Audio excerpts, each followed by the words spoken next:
1, 2, 3, 4, 5. Yeah. Good evening to all of you. I welcome and outcome for the global SMP webinar on the topic, one of the important topics are future ready SMP, vital for whole economy, ICAI Edinburgh Group. So now I invite CA Satish Kumar Gupta, the chairman of Small and Medium Practitioners Committee of South Asian Federation of Accountants, give his welcome address. Thank you, Prasanna sir.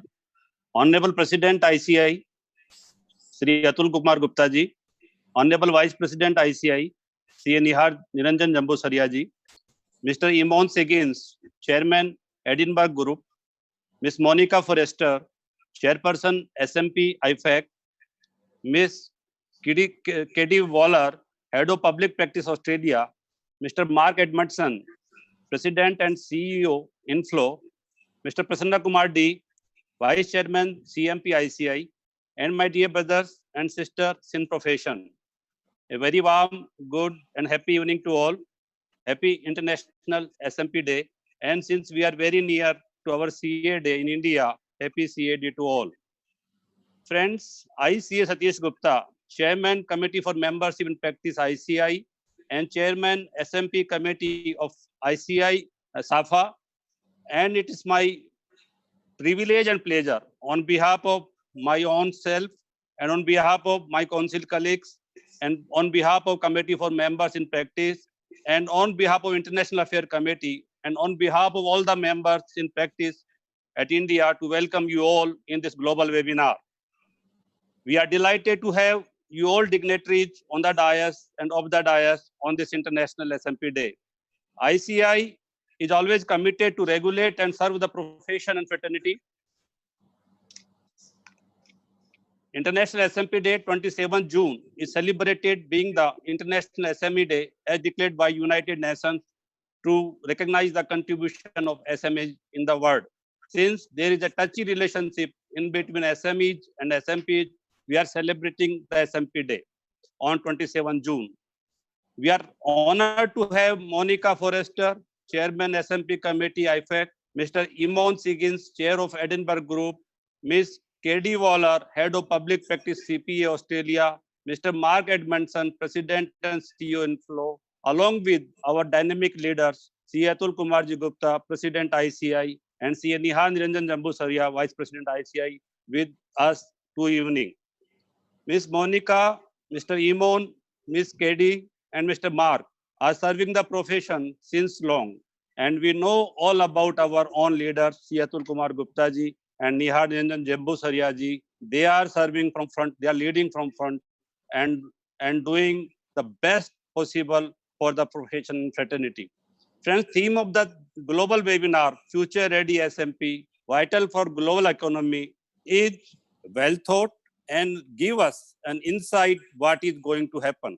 Topics of this global webinar are crafted in such a way that every participant gets some value out of his time devotion.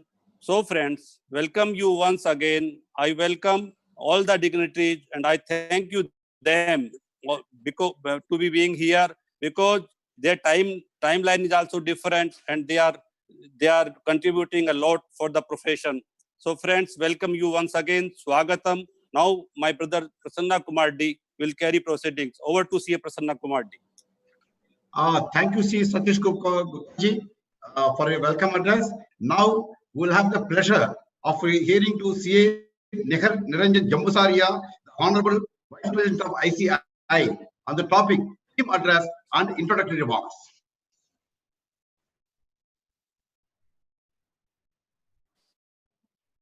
You have to unmute, sir. Vice President, you have to unmute, sir.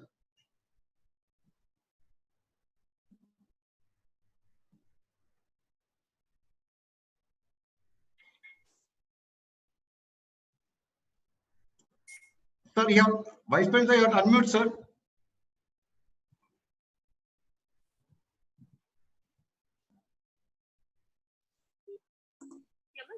कोविड-19 अनलॉकची प्रक्रिया आता संपूर्ण देशात सुरू झाली आहे. जेव्हा अत्यावश्यक असेल तेव्हाच थोडा बाहेर I have unmuted. Can you hear now? Yeah. Fine, sir. Okay. Good evening, friends. Good morning, good afternoon for those who are attending from other countries, as the case may be. Honorable President of the Institute, C. Atulji, the Chairman of SMP Committee of ICAI, C. Satishji, Vice Chairman, C. Prasannaji, today's faculties and panelists, C. Monica, Miss Monica, Mr. Yamon, Miss Kiddy, Mr. Mark, and all the viewers. It is a pleasure to celebrate this day as SMP Day.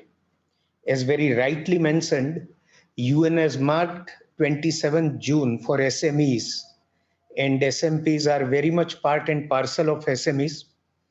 We do serve MSMEs, and in that sense, this day is marked for us too. Today's topic has been very rightly selected. Future ready SMPs, vital for global economy.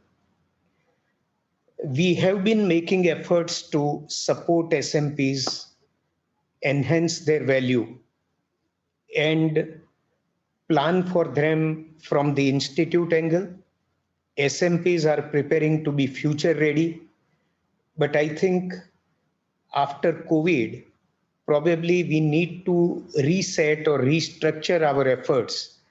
The scenario will be different for SMPs, and as it has been discussed widely and experienced during last 3 months, that there is no option for even SMPs but for transforming and adopting technology which only can save cost for them and make them relevant.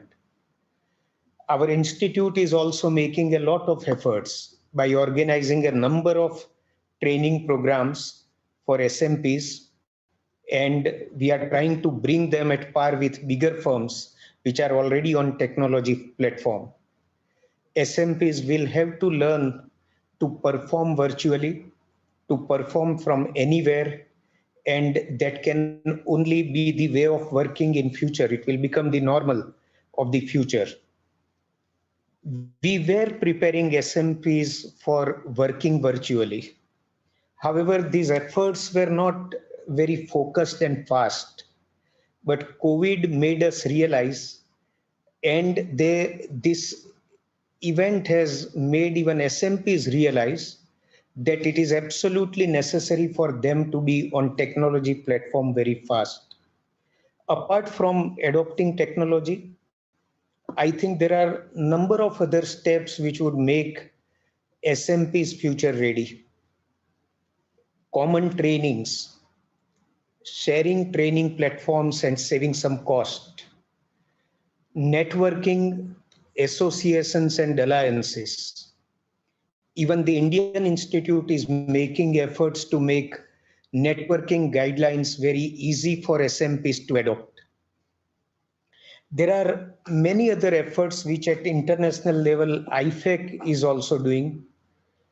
IAASB, IESB have special technology platform for SMPs, and SMPs can take full benefit of these platforms.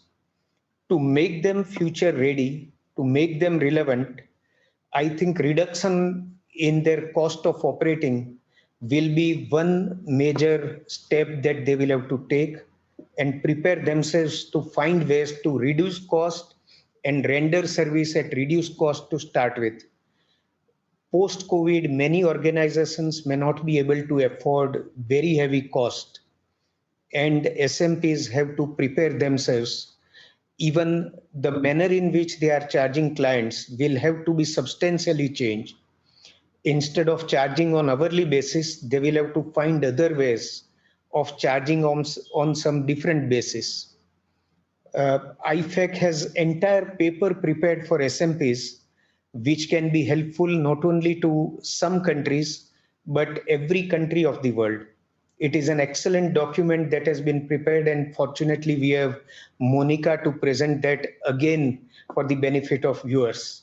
So with this, I wish success to SMPs, At the institute level, we are all prepared to do everything for SMPs, but I feel that even SMPs will have to invest in terms of time, in terms of technology, in terms of some monetary cost in themselves to come up and be relevant for the global economy.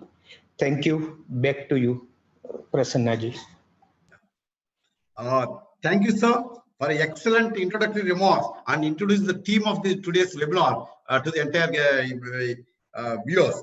Now, I have great pleasure to invite Ms. Monica Foster, Chair, Small and Medium Practice Committee, IFAC, on a very good topic, first topic of the day, small business continuity checklist, how to survive and thrive post-COVID-19.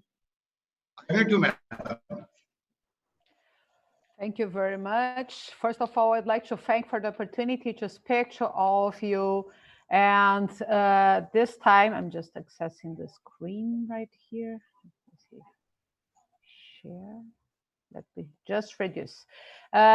It will be a great opportunity to update you in more details about the checklist that we have prepared to support SMPs and SMEs to face the COVID-19 pandemic.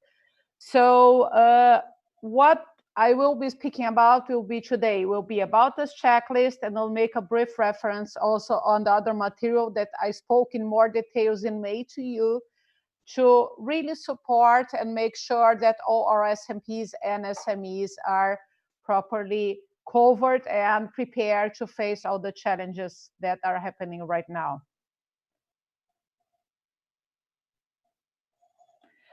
So COVID-19 containment measures have severely impacted cash flows, disrupted supply chains, and put small business survival at risk. On an unprecedented scale, we have different levels in different jurisdictions, but SMPs and SMEs are really suffering this effect. Governments worldwide moved quickly to deploy supportive measures for small businesses and entrepreneurs to help them maintain short-term liquidity. However, many of these SMEs are still struggling and face a prolonged period of changing circumstances, what is being called the new normal.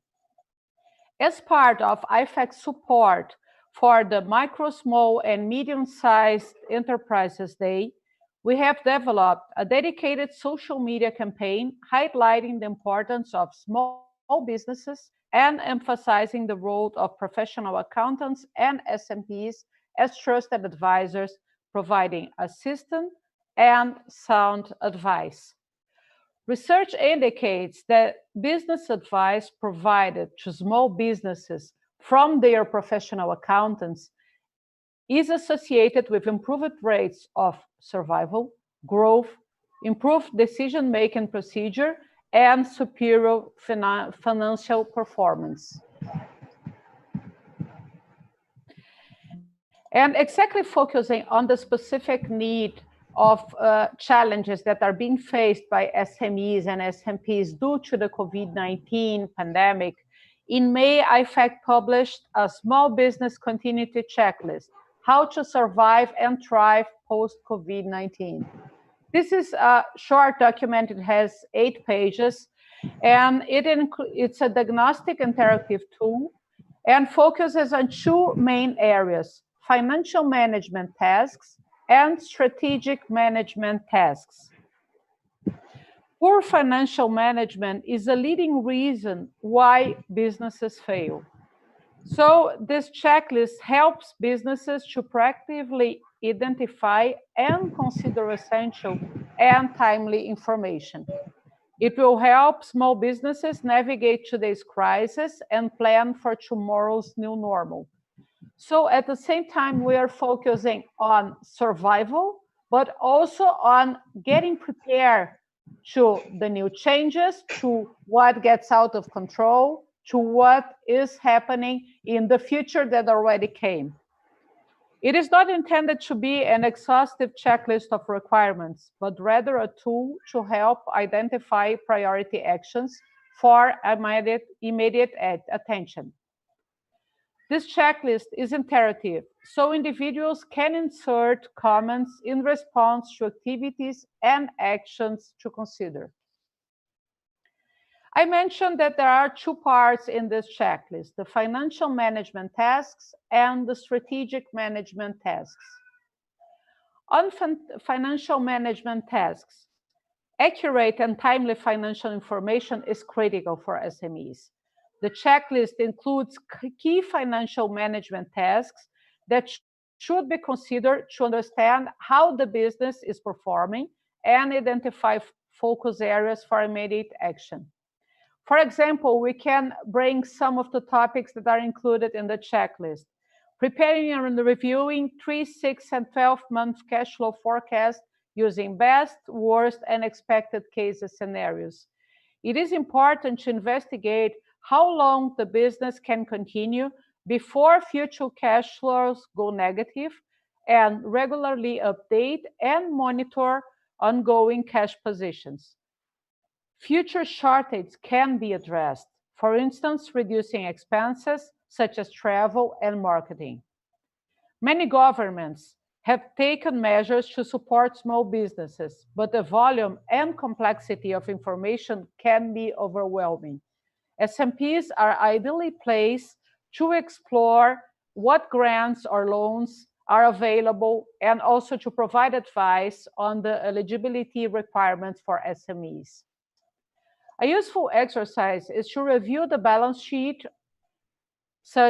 in the main rubrics, such as stock, cash, debtor, creditor balances.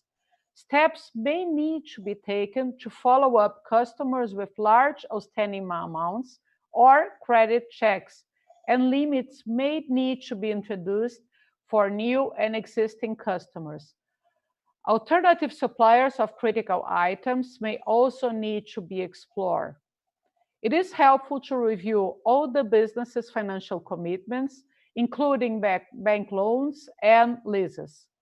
Understand what is required to meet short-term obligations and check repayment schedules and compliance with debt covenants. It may be necessary to discuss lease terms and rent, payment options with the landlord, or to explore options to seek external finance and renegotiate finance payments with loan commitments. We know that it's been hard enough for SMEs to react to possible lockdowns, to possible open-close the businesses, to deal with the financial flow that perhaps was being dealt in a less professional way by SMEs.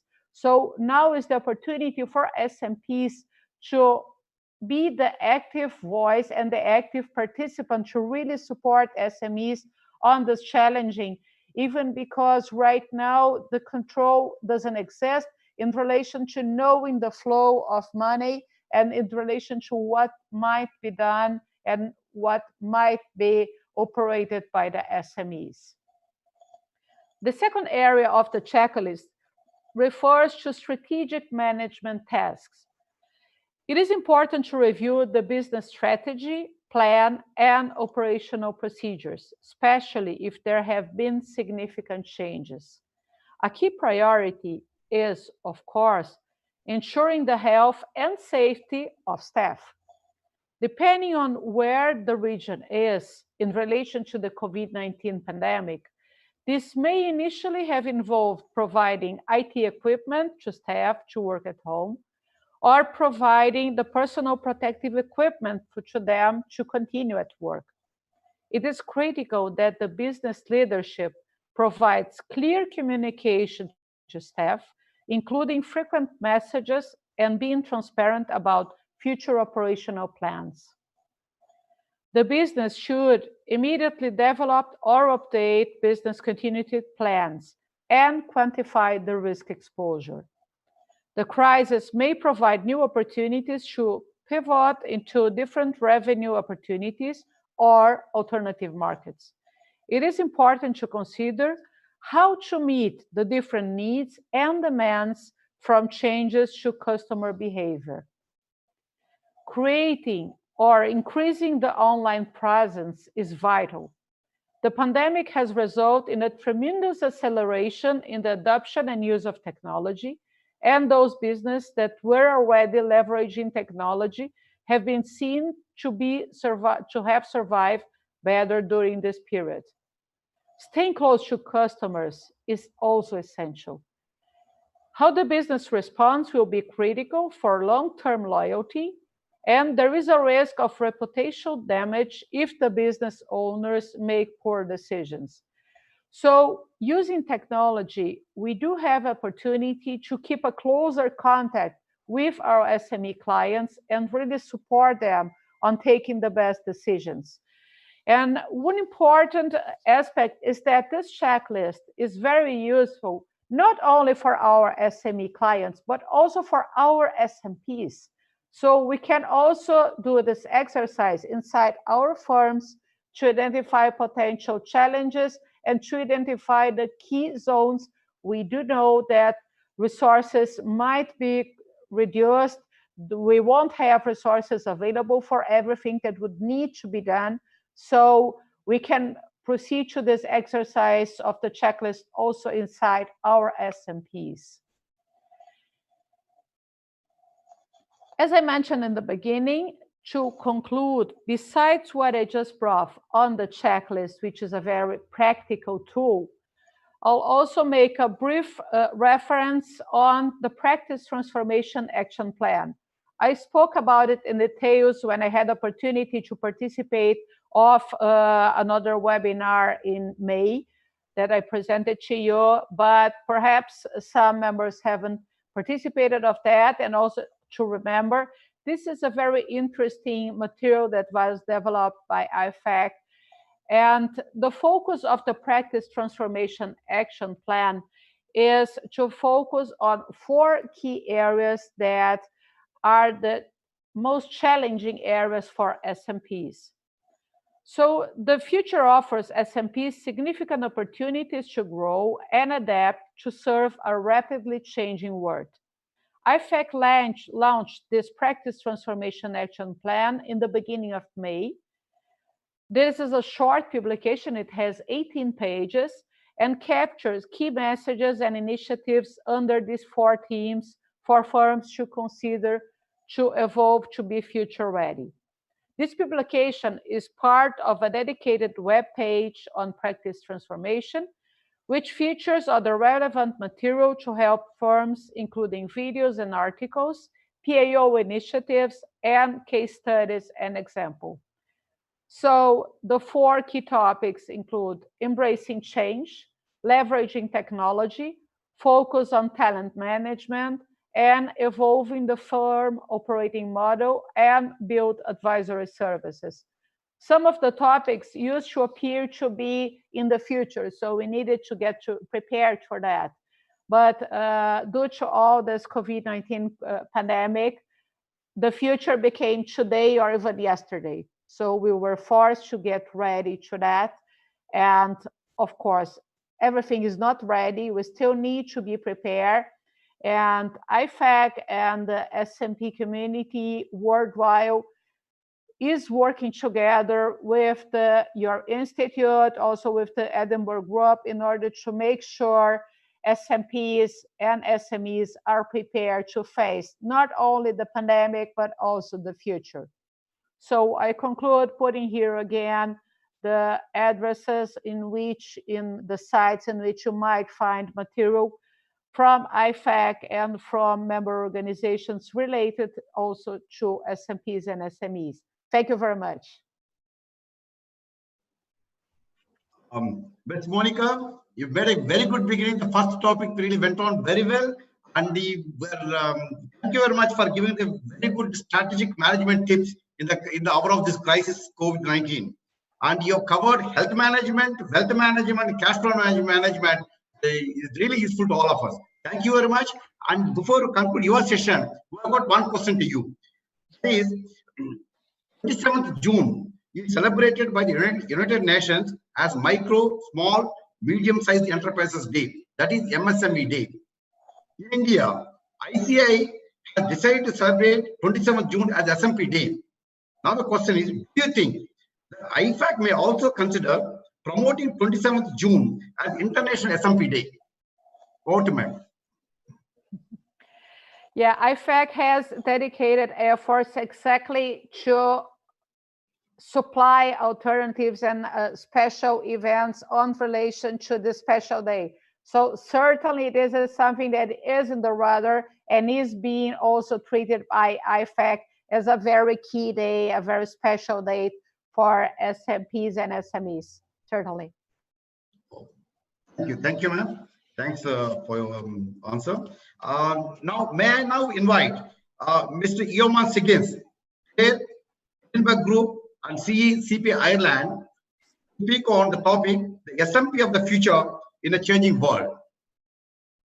Welcome, sir. Thank you very much, Chairman. Ladies and gentlemen, good afternoon from Ireland.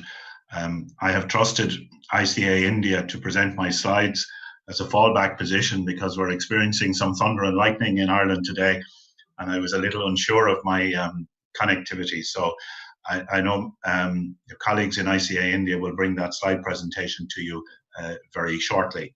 As the chairman said, my name is Eamon Siggins. I'm Chief Executive at CPA Ireland, which is a long-standing strategic partner of ICAI India.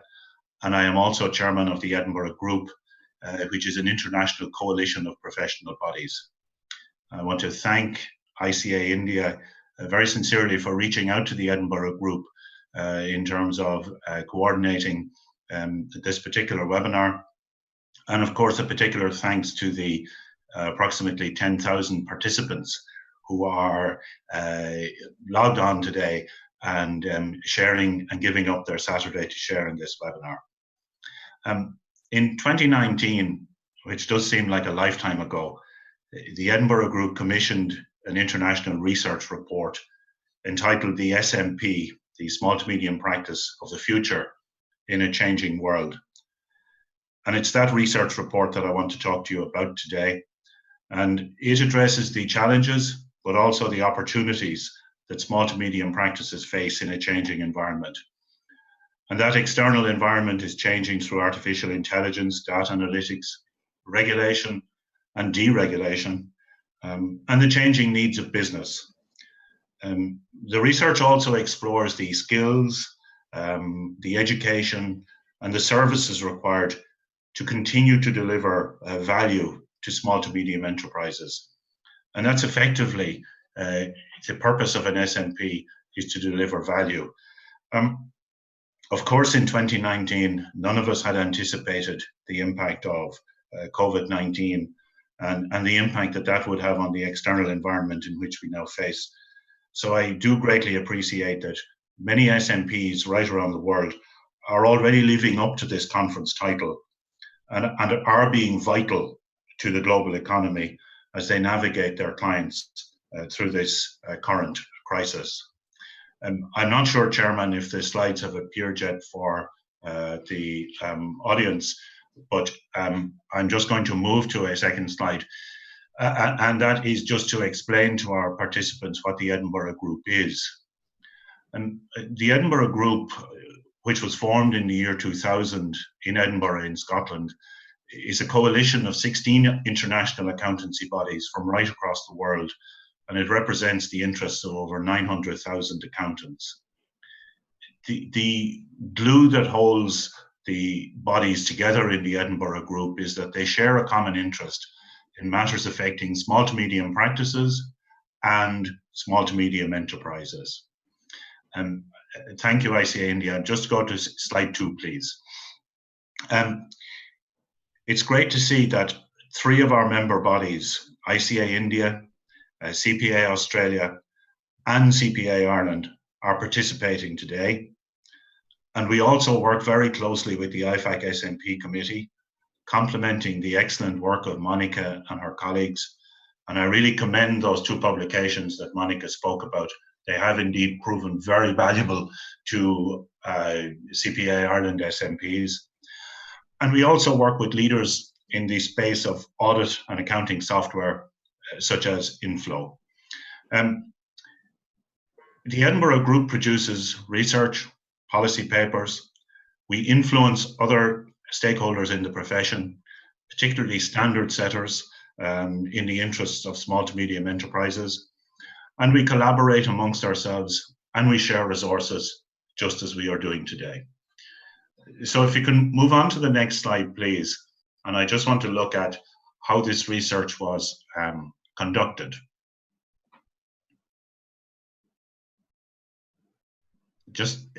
Thank you very much. So this is global research which elicited almost 2,000 responses, including 174 from India. It was conducted through 11 languages, responses from 52 countries. Very importantly, the research included interviews with the key staff responsible for delivering SMP services in the professional organizations of the Edinburgh Group. And finally, I would mention that the Edinburgh Group's research includes a series of case studies on SMPs that are transforming in many ways. And those case studies are very interesting for other SMPs to benchmark their progress against and to learn from. In addition, the researchers completed a literature review of all existing research so they could build on that body of knowledge. The research was completed by a team of academics from Europe and from the USA, and it includes and recommends a series of actions for both professional accountancy organizations and for SMPs, together with identifying the major challenges for SMPs. Unlike the two publications Monica referred to, the Edinburgh Group research is not short.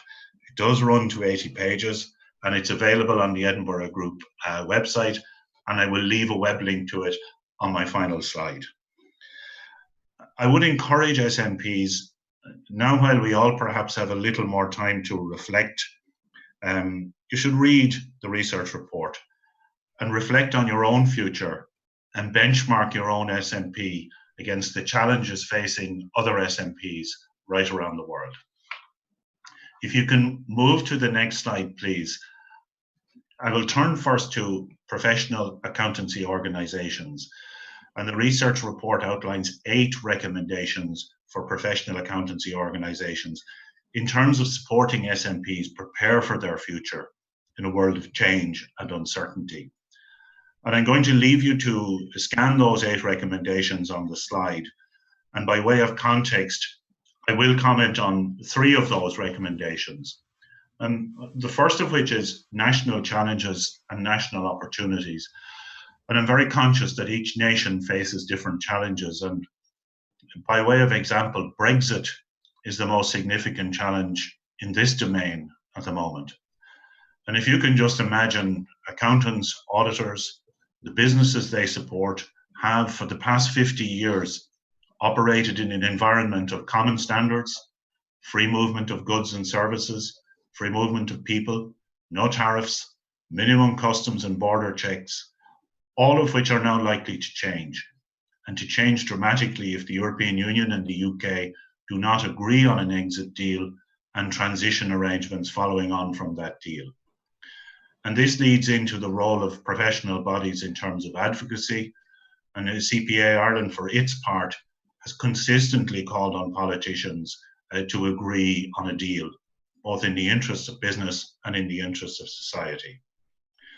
In terms of new services and new qualifications, many professional organizations are offering new credentials at the moment to endorse SMP expertise in areas as diverse as taxation, forensic accounting, data analytics, all the way across to strategy and leadership. And this is all in support of SMPs offering new services to get into new markets. And finally, and I mentioned it before in relation to advocacy, COVID-19 has certainly reinforced the need for professional accountancy organizations to advocate on behalf of SMPs and the businesses they serve in terms of government supports to safeguard and support business. SMPs have a unique insight that needs to be harnessed and represented to government right around the world. Now, if you could just move to the next slide, please. And again, now I want to turn to small to medium practices themselves. And the report recommends 9 recommendations for SMPs. And as you scan those recommendations, I want to add some context to the specific responses that we received from India and from SMPs in ICA India. And the research tells you that 39% of SMPs in India always seek out new markets. And the question I would pose to participants today is, what future for the 61% who don't actually look out to new markets? 53% of Indian SMPs face extremely high or high competition from other SMPs. So if you are an SMP, how do you differentiate yourself? Are you offering new? Are you offering niche services? Have you a brand? Are you recognizable? Does the customer understand the value you deliver and what you stand for? Have you a strategy for your own SMP? Or is it the case of the cobbler's children having no shoes? 42% of you report difficulty attracting talent. Why is that? Are you flexible? Are you promoting the many opportunities that working in an SMP environment bring? Next generation talent needs to see a sense of purpose in what they do. Are you alert to their needs? And are you focusing the opportunity to address their needs? And finally, and both the President and the conference chairman referred earlier to, the majority of Indian SMPs confirm that they are only slightly successful in implementing cloud technology. And in the digital world, we simply must adapt, and COVID-19 has probably accelerated that requirement. So what I would ask SMPs to do is to go to the research, look behind those 9 recommendations for SMPs, and benchmark your own SMP against those as you prepare for your future. And if you could just simply move forward to the next slide for me, please. And finally, what, according to the global research, are the 5 key challenges for small to medium practices? Firstly, and it's no surprise, artificial intelligence and technology. This challenge has certainly become more evident as we all face varying restrictions on movement and physical association due to COVID-19.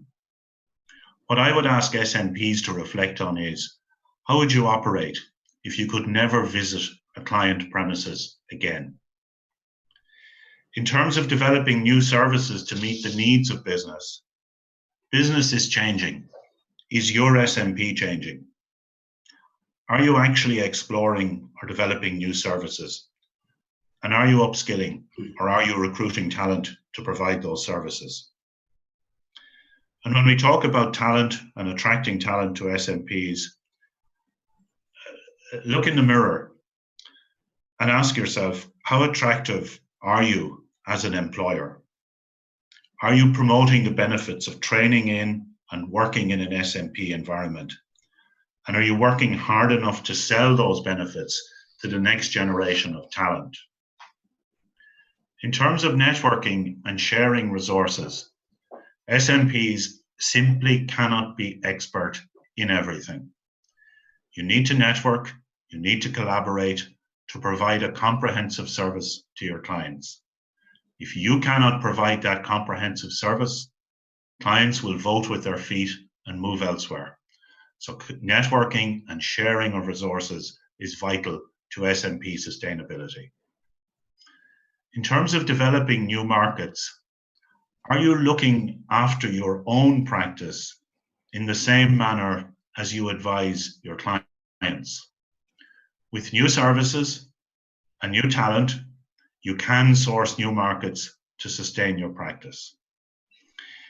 I have posted the link on the bottom of the slide, which will bring participants through to the Edinburgh Group website and to the research report.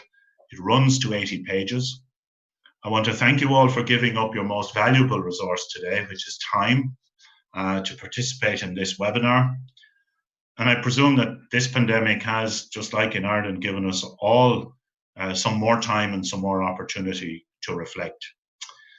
the very best SMPs will meet these challenges head on and with clarity and thrive.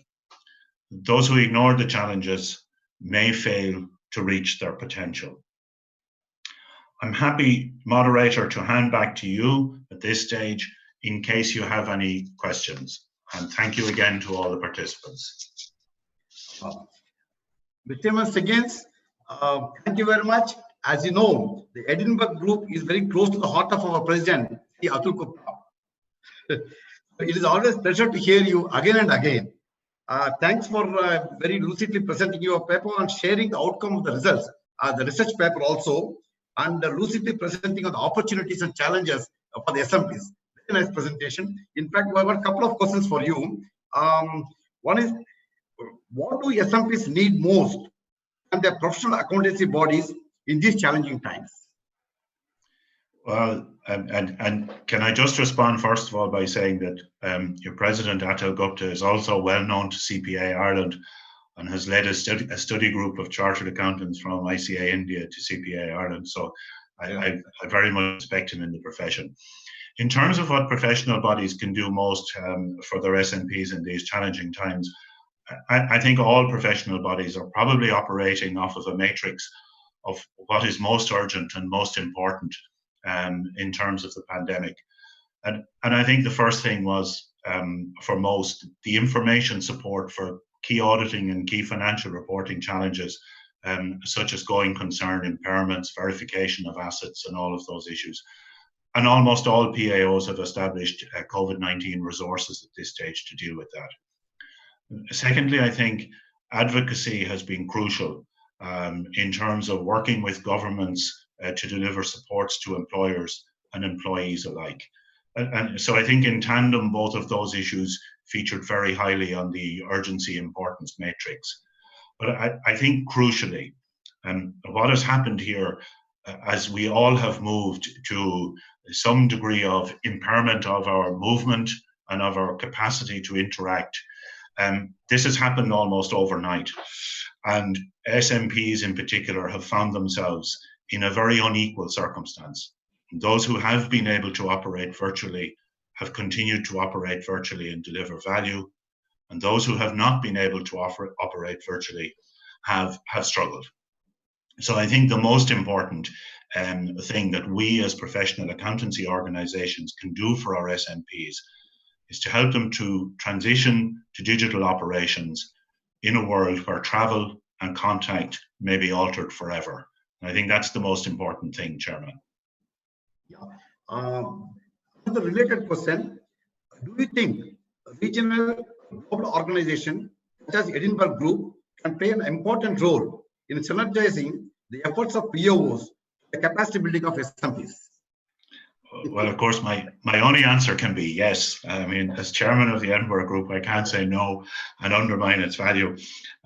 But I think yes, and what the Edinburgh Group research identifies is that the needs of SMPs, and it creates an action plan for professional accountancy organizations. So SMPs and professional accountancy organizations can look to research such as this and benchmark their own progress and set out their action plans.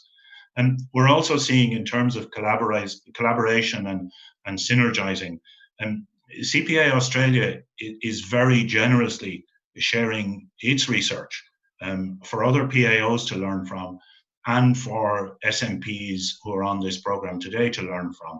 And that's a tremendous benefit of professional accountancy organizations collaborating. And finally, I would say to you is that many challenges are global. And though they impact on PAOs at a national level, they are global challenges. And to me, there doesn't appear to be great sense in professional accountancy organizations each setting out to reinvent the wheel, where sharing resources and collaborating makes much more sense of the funds that we receive for our members and saves us all resources. And that's why, Chair, I open today by thanking ICAI-India for reaching out on this collaboration. I think it is important. Thank you once again, Mr. Higgins. We would not only thank you, we thank the Edinburgh Group and also CPA Ireland for collaborating with us in many initiatives. Thank you once again. Thank you. Thank you. Yeah.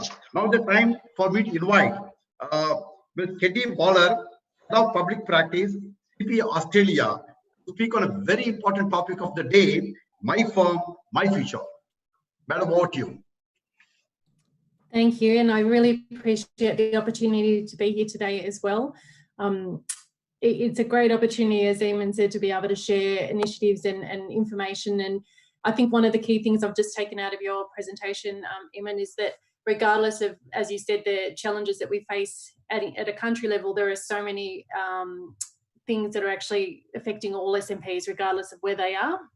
And I think you'll actually see through some of the research that I'll share today, some of those key themes coming through. And again, aligning back with what Monica touched on with the IFAC practice transformation report as well, and the things that we really need to support our SMP members in achieving when they're looking at how to future-proof their businesses. So I'm actually going to take you through some research that CPA Australia had conducted last year. And there are very similar sort of themes to help our members understand what they need to do to future-proof their practice, what their clients from a personal and a small medium enterprise clients that we're looking for them in the future, and really identify those key themes that they need to consider as part of their business strategy to ensure that they're going to set themselves up for success. So we actually went through quite a comprehensive research piece where we interviewed, where we went through quantitative and qualitative research. We did that with over 440 accountants working in public practice. And then we also interviewed 401 personal clients and 610 SMEs. And what we did through that was two things. We did quite a large quantitative research piece where we were gathering views across what they're looking at today, what their future needs will be, challenges, opportunities, and that was both from an accounting and a client perspective. And then we brought that into focus groups. And we actually held these focus groups in every state within Australia, bringing together different member groups to actually understand and have discussions around some of the key themes that came through in the research. And as I said, all of this was really looking at how do we help our members prepare their practice for the future.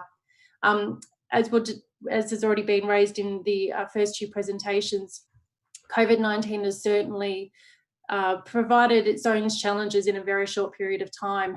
And we've seen in Australia our members having to quickly transform their businesses to working basically 100% virtually. And touching on the technology challenge, many businesses weren't ready for that. And that's been a significant impost on them to be ready, especially where a lot of the stimulus support from our government has required the work of our members as almost frontline in the small, medium client sector.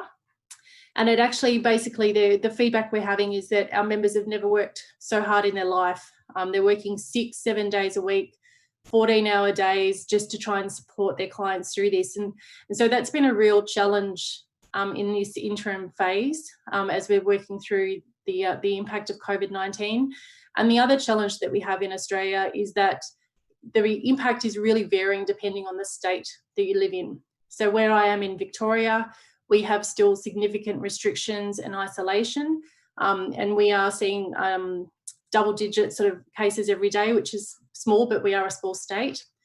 We have other states in Australia that are actually COVID-free and basically back to normal. So we really had to try and support members in the different ways depending on their challenge. So looking at some of the things we found when we're talking to clients in this research, the number one thing that they rated from both a personal and also a small business perspective is the specialist knowledge that their accountant has. So that for us is a real key factor. We know when we're talking to our members that their clients have a high level of trust in them. They're very lucky as a profession that they are seen as the trusted advisor, but they need to focus on other attributes that is going to actually help set them apart and actually have that unique selling position or differentiation from their peers or from their competitors. And that knowledge is important because, as we know, traditional services like compliance and tax and audit, there have been different challenges in automation in some of those areas. And it's more looking at what type of other advisory services can they provide, and really look to provide that comprehensive service to their clients that Eamon was talking about before, to ensure their client can come to them and get all the advice and service that they need, whether it is a personal or a business level. And that feeds into the second area that came through, especially for small, medium entities, is really around the broad range of services that they can provide. And to Eamon's point, you know, a member, an accountant cannot provide all services. In Australia, especially, we have a high level of regulation. Different services have different licensing and registration requirements, and the knowledge that you would need, let alone trying to keep up with the compliance requirements, would make that near impossible. And so it's important about having either that service within the practice with other SMEs or specialists, or having that network and that partnership with other peers where you can actually still provide that holistic service, even if it's not coming from within your practice. So there were some really key takeouts. We also found that both consumers and small, medium enterprises expect to need more services from their accountants over the next 5 years. So we've heard a lot about some of these areas of, as I said earlier, taxation and compliance becoming automated, especially in Australia with the way the tax system has gone. There is a high level of ability to do it yourself and self-service. Although we do see in the small, medium enterprise sector that over 90% of them actually still use a tax agent for their tax affairs. But what they are looking for is that broader range of services, as I said. And so even though some of the tax and compliance service will remain, what they need to do is look at what they can add as the value add or the high value services, and how they can differentiate that. And we found, for example, especially with the small, medium enterprises, they told us that they have a lot of data. So even if they didn't have a professional accountant, they have a lot of data and information in their practice. But the challenge is they don't know what to do with the data.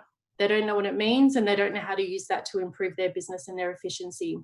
And this is where we can see the role of the professional accountant making a real difference for these practices or these small, medium entities, especially in challenges like COVID-19 at the moment. We've had a lot of businesses have to pivot what they do. For example, restaurants moving to takeaway. We've had other fine dining restaurants moving to become more of a provider or providing specialty goods. And all of that comes from having the right advice and actually getting that guidance and how you can transform your practice or your business at this time and actually ensure you're going to survive the impact of COVID-19 at the moment. The thing that we actually are seeing in Australia is, as I was talking, is around the need for advisory services, but they're very specific type areas. So as you can see, taxation is still quite high in terms of the advice and service they need now, both from a personal perspective, but also from a small business. And there isn't expected a small increase in that. Taxation in Australia is quite complex. It's ever changing. There are a number of returns that need to be filed quarterly, yearly, bi-monthly, and then depending on the way your business is structured, there's additional obligations as well. So as I said, it's no wonder that over 90% of our small businesses in Australia do use a tax agent for that reason, so that they can actually have that expert guidance and support. But what we're seeing is they're looking for more value added, as I said, services, more proactive, more engagement, more forward looking.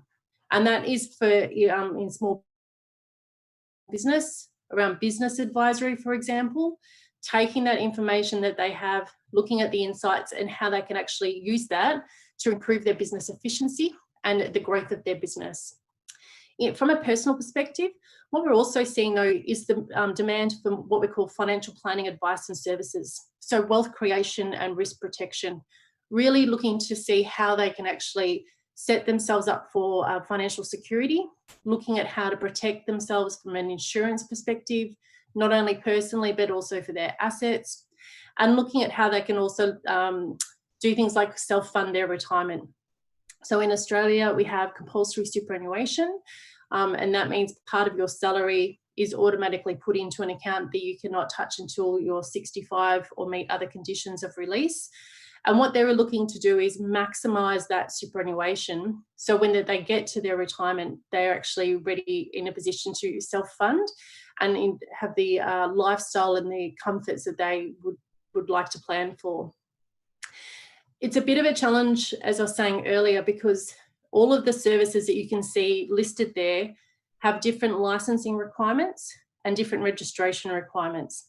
And so it does mean as an individual, it is very unlikely for someone to be able to provide tax, financial planning, consumer credit, or even SMSF administration and support because of the demands and the obligations that are in place to do that.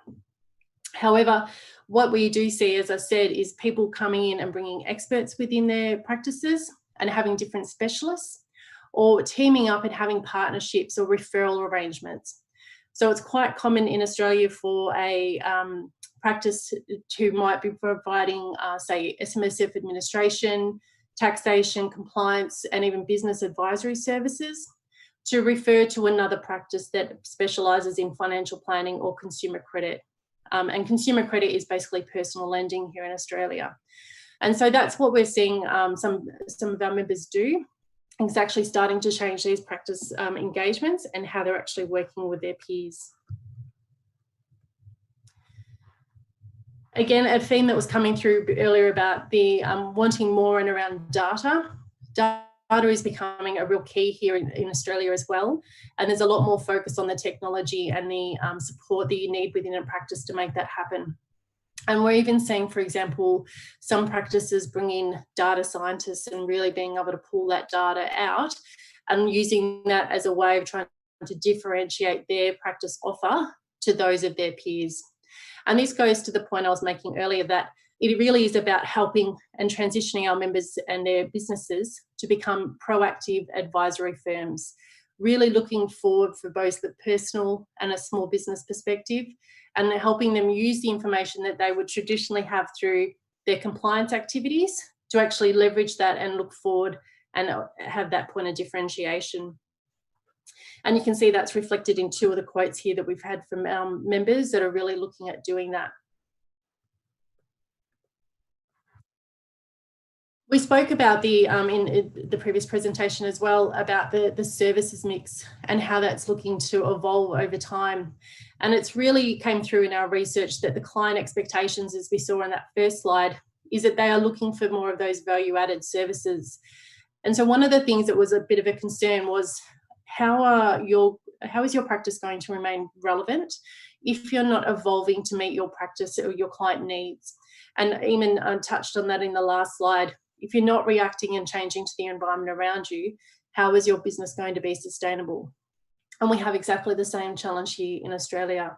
As you can see, there was around 60% of the respondents said that they expect to have a similar service mix in 5 years' time.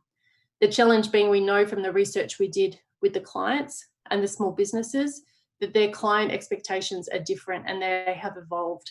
And so the concern is if they don't evolve with their client demand, they will become redundant to that client. And as we said earlier, they will vote with their feet. They'll find another practitioner that can actually support them and actually provide the breadth of services and advice that they're looking to have. Spoke a bit before about the broad range of services that clients and small businesses are expecting. And I spoke about the challenges that we have in Australia, that it's very unlikely, or in any country really, for an accountant to be able to do everything to service that client. But one of the things we had wondered was, from a client perspective, are they comfortable with seeing different advisors to ensure that they can get all the advice and services that they need, given the breadth of the regulatory challenges across them here? And it actually came through that they would be willing to have multiple advisors as long as the benefits outweigh the cost and they can see the value in that relationship. So as you can see, those sort of themes that came through in this slide, it really is about ensuring that if you are setting up your practice or having partner and referral relationships, that you're really communicating with your client You're explaining to them the value of that service and how it's going to work cohesively for them, and how it's actually going to be cost efficient for them by having those relationships either internally with a mix of advisors or through those referral arrangements, as I spoke about. We do see different models of doing that in Australia. And it can be where, for example, the accountant is more of a support or the first point of contact, and then actually use that relationship to help their client meet with other specialists and actually be that consistent voice for them. So it certainly can work effectively. It's just about ensuring you've got the right model for your practice and that it's going to meet your client expectations. We also looked at our practice structures and asked them how they are currently looking to operate. And, you know, traditionally we've had a very much a pyramid structure where you have a high level of sort of entry level workers, and then you sort of go up to your specialist in advisors or senior advisors within that firm or principals within that firm. But as you can see, that has really evolved. And now we're looking more at a flat structure. And that's actually reflecting the fact that that transition is starting to happen, where we're moving away from those lower level services that can be automated or it can be done more efficiently, to more of that middle level staff starting to provide higher value services. So that's it's a great trend that we actually found, because it means our members are starting to look at that need, respond to their client demands, and actually structure and resource their practices accordingly. We do find that there are different challenges within some of these areas and some of the ways of doing that. For example, when you're looking at attracting staff and bringing them into the practice, if they're not ready to sort of move into that middle sort of level of providing that value-added advisory services, it can be a challenge. And I think that's also reflected in what our members are starting to look for when they're hiring new staff or employing new staff, is that they want them to be job ready. They want them to be able to come in and actually start providing this advice and services nearly from day one. But that's not how the traditional sort of accounting world has worked. And we're finding there is a bit of a challenge where we have graduates coming out of accounting degrees and not being in a position to be job ready from an employer point of view for the small medium practice, who really needs someone who can hit the ground running. And so we're starting to look at that and say, how can we actually help these people become job ready? And what can we do as a professional accounting organisation to support those graduates coming through, to ensure that we attract them into small medium practices, because there is a great value add of working in SMPs. So we also then have the succession and the future generations. So that's something that CPA Australia is really starting to focus on. Technology, we spoke a lot around the importance of technology, and we spoke about the fact that it's been such a benefit, but also a challenge. And that's exactly what came through in our research. It was voted by our members as the highest advantage, greatest benefit, and all the great things it can actually bring for them. But they also noted that it was also the biggest challenge. And it's the biggest challenge because understanding technology, building your technology stack, what it means for your business, how you use it to operate more efficiently, is very daunting for some members. There's a lot of information. There's lots of different options out there. There's software as a subscription services, and they're scared to invest in something that may not be the right fit for their business. So this is another area that CPA is really looking at, to take them through from an agnostic point of view, to understand the questions that they need to look at, how they can build their technology strategy, and then what it means for their business, both now but ongoing, because as we know, technology keeps changing, and they need to look at their client needs, their business needs, and how they can leverage technology to be the most efficient it can for their business. Just finally, I'm just going to finish on the key themes that came through from our report, and you'll see that there's a lot, again, of synergies from both the practice transformation and what that's looking to support professional accountants to achieve, and also the research from the Edinburgh group. Members really do, or professional accountants really do, need to look at how to incorporate advisory, the value-added services, and that proactive engagement that clients and small businesses are seeking. Leveraging technology. They need to ensure that they're using that to become more efficient, automate tasks where they can to free up resources to provide advisory services in those value-added engagements. Looking to specialise. Now, that can be through, for example, key differentiation in terms of your advice. And as I said earlier in the research, specialist advice and knowledge was very important to clients.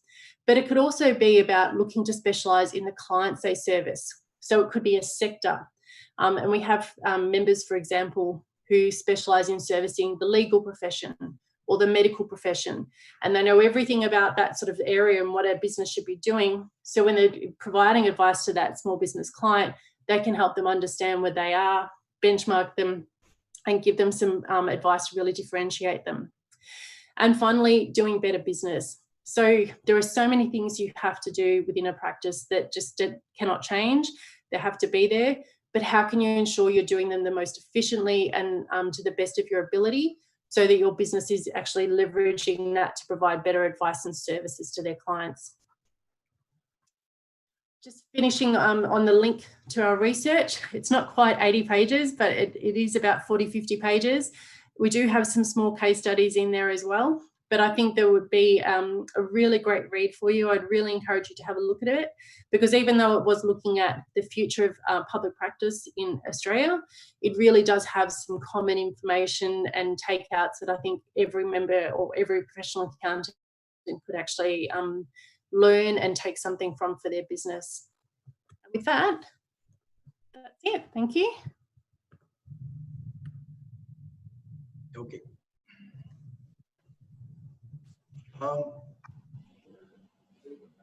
Ma'am, Yes. Yeah. So that's a lucid presentation you made, and you have done a lot of research into the entire presentation. So it was very interesting. You have very well covered how the practice is today and how the practice is going to be in the future. And you have also very nicely covered the client's expectations and the challenges attached. And CPA Australia's research and the revisions are very nicely put in. Ma'am, I have got a couple of questions for you too. The first question is, your report found that clients were comfortable with multiple advisors. Given this situation, how can the accountant ensure they still remain key to their clients?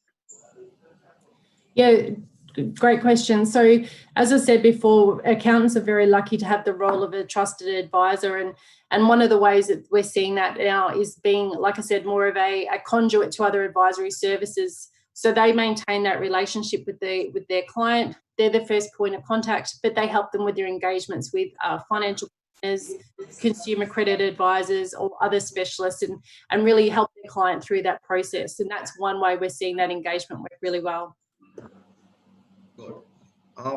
The second question is, based on the findings in the report, what support is CPA Australia looking to provide their members to help them prepare their practice for the future? So following the 4 themes in the report that we identified, we're currently building 4 practical guides to help members understand what each of those areas mean and build it into their business strategy. And we progressively will be releasing that through the rest of the year. Unfortunately, COVID-19 took a little bit of time out of that project, and we had to, as Emma said before, we had to change our focus and really support our members at that time.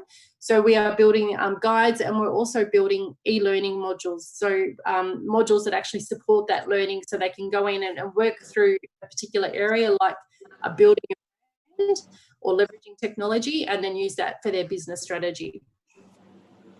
Okay. There's another question, last question, arising out of the presentation. With the increasing demand from clients and SMEs on the advisory services, does that mean there's less demand for tax and compliance work in future? Yeah, as I said, tax is very complicated in Australia, and we're actually seeing that even though there is the ability, especially for personal individuals, to lodge their own returns, we're still seeing a high engagement rate. And we're actually hearing from members that tax and compliance work is as busy as ever. So we think there'll definitely be a demand, as I said, for that services, but the demand for tax and compliance we expect to still be there and support that advisory service. Yeah, great. Thank you once again, Ketiwala, and the CPA Australia also on this occasion for supporting initiative of ICA also. So, Thank as you I so told much. you, CPA Australia is very close. Whenever there's a meeting, our president always makes a mention of CPA Australia for hand-holding with the ICI. Thank you very much, madam. Thank you. Thank you so much for having us. Thank you. Thank you. Now we are moving to the next session. I invite C. Atul Kumar Guptaji, the Honorable President of ICI, for his presentation here. As you know, our ICI President is he has got special attachment with the SMPs. Under his dynamic leadership, he has initiated many programs for hand-holding with the SMPs to take them to the next pedestal. And with this, he has got a special emphasis on the digitization of all the SMPs and SMP officers, and also to make them virtual officers. He has taken many initiatives on this kind. He is the architect of bringing the global leaders, global accounting organization, India, for sharing their knowledge. With these few words, I may now invite our visionary president, C. Atul Kumar Guptaji, to speak on the future-ready firms. Welcome, sir. Thank you, Prasanna ji, and all the colleagues in this session. And thanks to all of you for joining from the different part of the world. And especially thanks to the chairman, Edinburgh Group, my very close friend, Imon. So we have the fond memory of visiting the Ireland few years before, and like a great hospitality by Imon at that particular point of time. And Honorable Vice President ICI, other colleagues, and all the viewers, very good evening to all of you. And I believe that, so thanks to the SMP committee, Satish Bhai, for organizing this wonderful international event where all the colleagues are participating from the different part of the world. As rightly mentioned by our colleagues and the co-speakers, that the SMP is always having a great challenge in one or the other aspect related to their professional activities. And so there is always endeavors by the different POs and even by the regional bodies that how we can support the small and medium practitioners, whether they are in India or any other part of the world. Now, friends, when we are talking about the SMP, in the COVID pandemic situation, the situation is becoming more and more challenging for the small and medium practitioners for the obvious reasons that they have the, I will say, the lack of pooling of resources are there. Again, the financial resources are also a bit challenging in the situation, and lack of automations are also aggravating the situation which we are talking about. Friends, when we are talking about the small and medium practitioners, I just wish to share with you that over a period of time, what I can foresee and visualize, because we are talking about the future ready firms, which is the topic being assigned in this discussion for the day. I just wish to share with you that the three very, very important aspects which we have to understand, that today, whatever the problems are there will be, because the time, with the passage of time, there will be the more and more challenges will come. So I just sharing you the three more challenges which will be in the times to come will impact these small and medium practitioners. And then we have to see that how we have to be ready to face their challenges and convert them into the opportunity. The first challenge I used to say is about the digital disruption. Everybody is aware about the ABCD, which we are talking at the number of occasions. So ABCD is not there for the A for apple and B for ball, but now the A stands for the artificial intelligence and B stands for the blockchain. But I'm trying to convey you that the small and medium practitioner firms, whenever they are doing assurance services or any other services, their majority of the time is right now being spent on the part of the assurance of the omissions rather than on the commissions, because there are a lot of challenges in terms of the even the punching of the data, the availability of the data, the punching of the transactions per se. So what is happening that our SMPs are putting a lot of time to review whenever they are doing an audit on the part of the omission. But with the advent of this technology, whether it is artificial intelligence and blockchain, which will create the maker-checker concept as given by the World Economic Forum also, that is by 2022, there will be the less requirement of the following jobs. And in the second number, the job which is mentioned is the accounting, bookkeeping, and the payroll. So what I'm trying to convey you that with the advent of these two technologies and even by the robotic process automation, so that is called RPA. So I just wish to share with you a robo which cost only 5,500 rupees can do the journal entries in case you have the standardized invoice available. And we are all aware that it was planned to start the e-invoicing in the GST from the 1st of April 2020. Unfortunately, because of the COVID pandemic, that may be postponed for a year or so. But ultimately, what will happen that there will be the standardized invoice and the applications will be there, which will be able to do the journal entries even in the system and without any kind of error. So what we have to do that we have to understand that when my routine jobs, my repetitive jobs will be outsourced to the system. There will be a maker and checker concept, which will ensure the, I will say the 0.001% error will be there. Practically, we have to see that what will be the role of the professionals. Practically, what we have to do that we have to remain relevant in the system.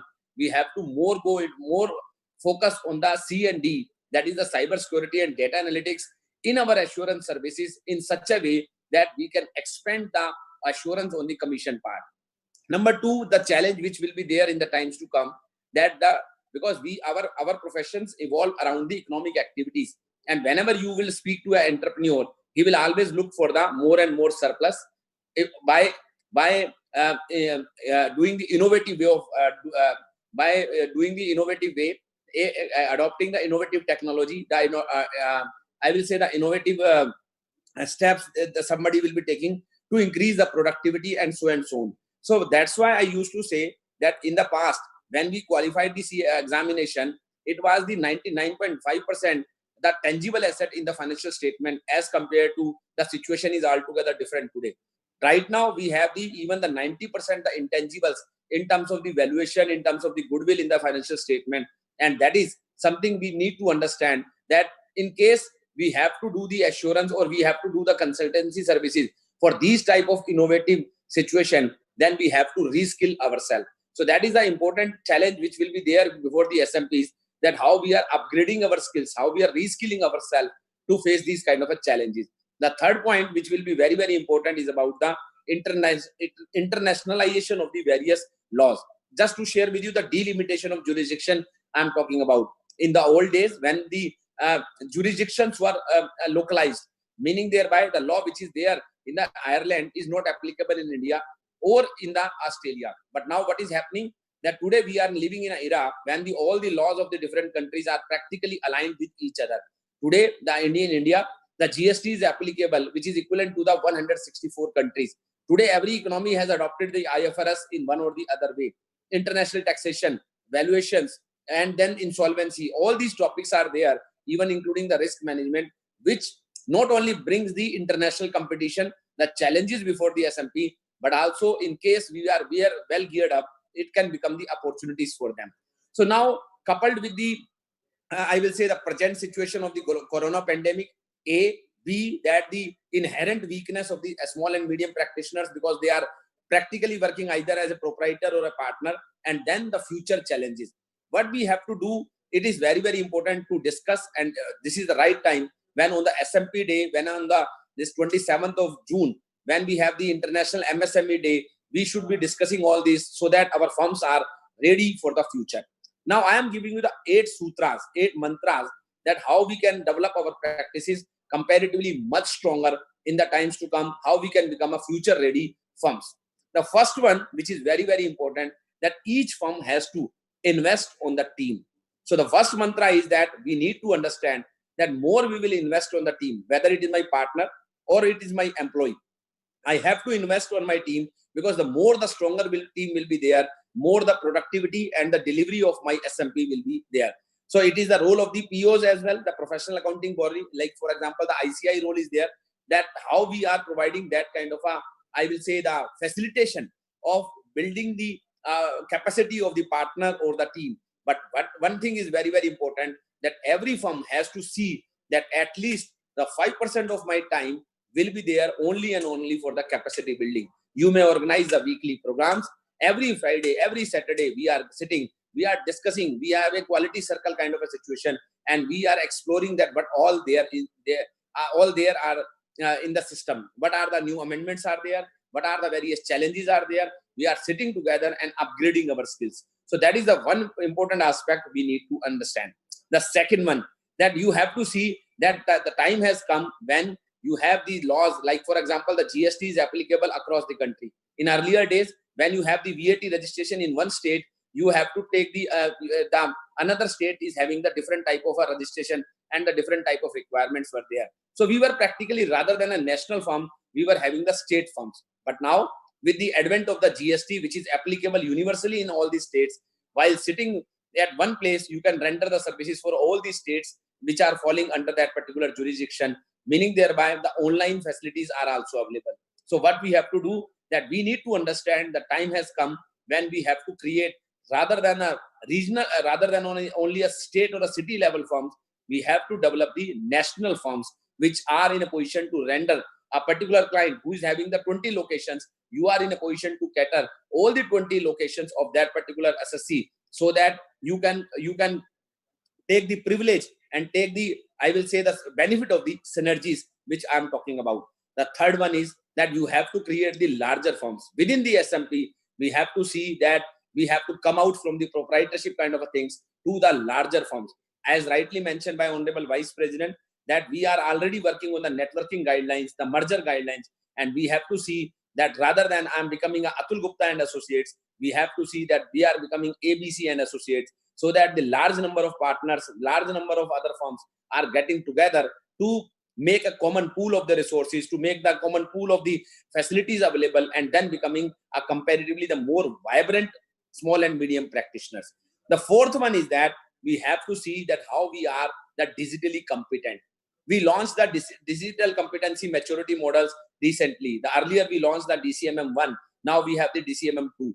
And the same time I discussed about the ABCD. We have to see that our partners, myself, my partners and my staff are well aware about all these technologies. We have all the applications available, and then they have all the trainings available with them. So it is not that only for the assurance services we require the technology. It is for the every activity, whether even I'm doing a consultancy, I'm doing an internal audit, I need the technology, grasp on the technology to provide these kind of services with a more efficient way. Then the office management software, every SMP required, and I wish to share with you that it is very, very important that every SMP should have all these applications like the office management software. Even somebody is working from home or providing he's sharing the work to all the team members, then there should be a facilitation available through the technology adoption, that all these things are smooth and completely paperless. We shared in one presentation given by the Chad Harris from the Canada, when he is running his complete office in the RV, that is a van, and he's managing the 100+ team members by just having the applications available on board. The sixth one, that is, you have to have a specialization in one subject. It is very, very important that each firm should have partners with a specialization. It should not be a merger of myself, Prasanna Kumar, and Satish Gupta ji. It should be a merger of the expert of a GST, expert of international taxation, and expert of an audit partner. So it should not be a merger between the three chartered accountants. It should not be a merger between the three CPAs. It should be merger of the three specialists. And then only the more and more capabilities can be developed, and it will be the synergies, because automatically the Prasanna Kumar ji will have any link available for the tax GST. Certainly he will refer to his partner, and I will refer the audit client to the Satish Gupta ji within the firm. So it will create synergies from within the firm per se.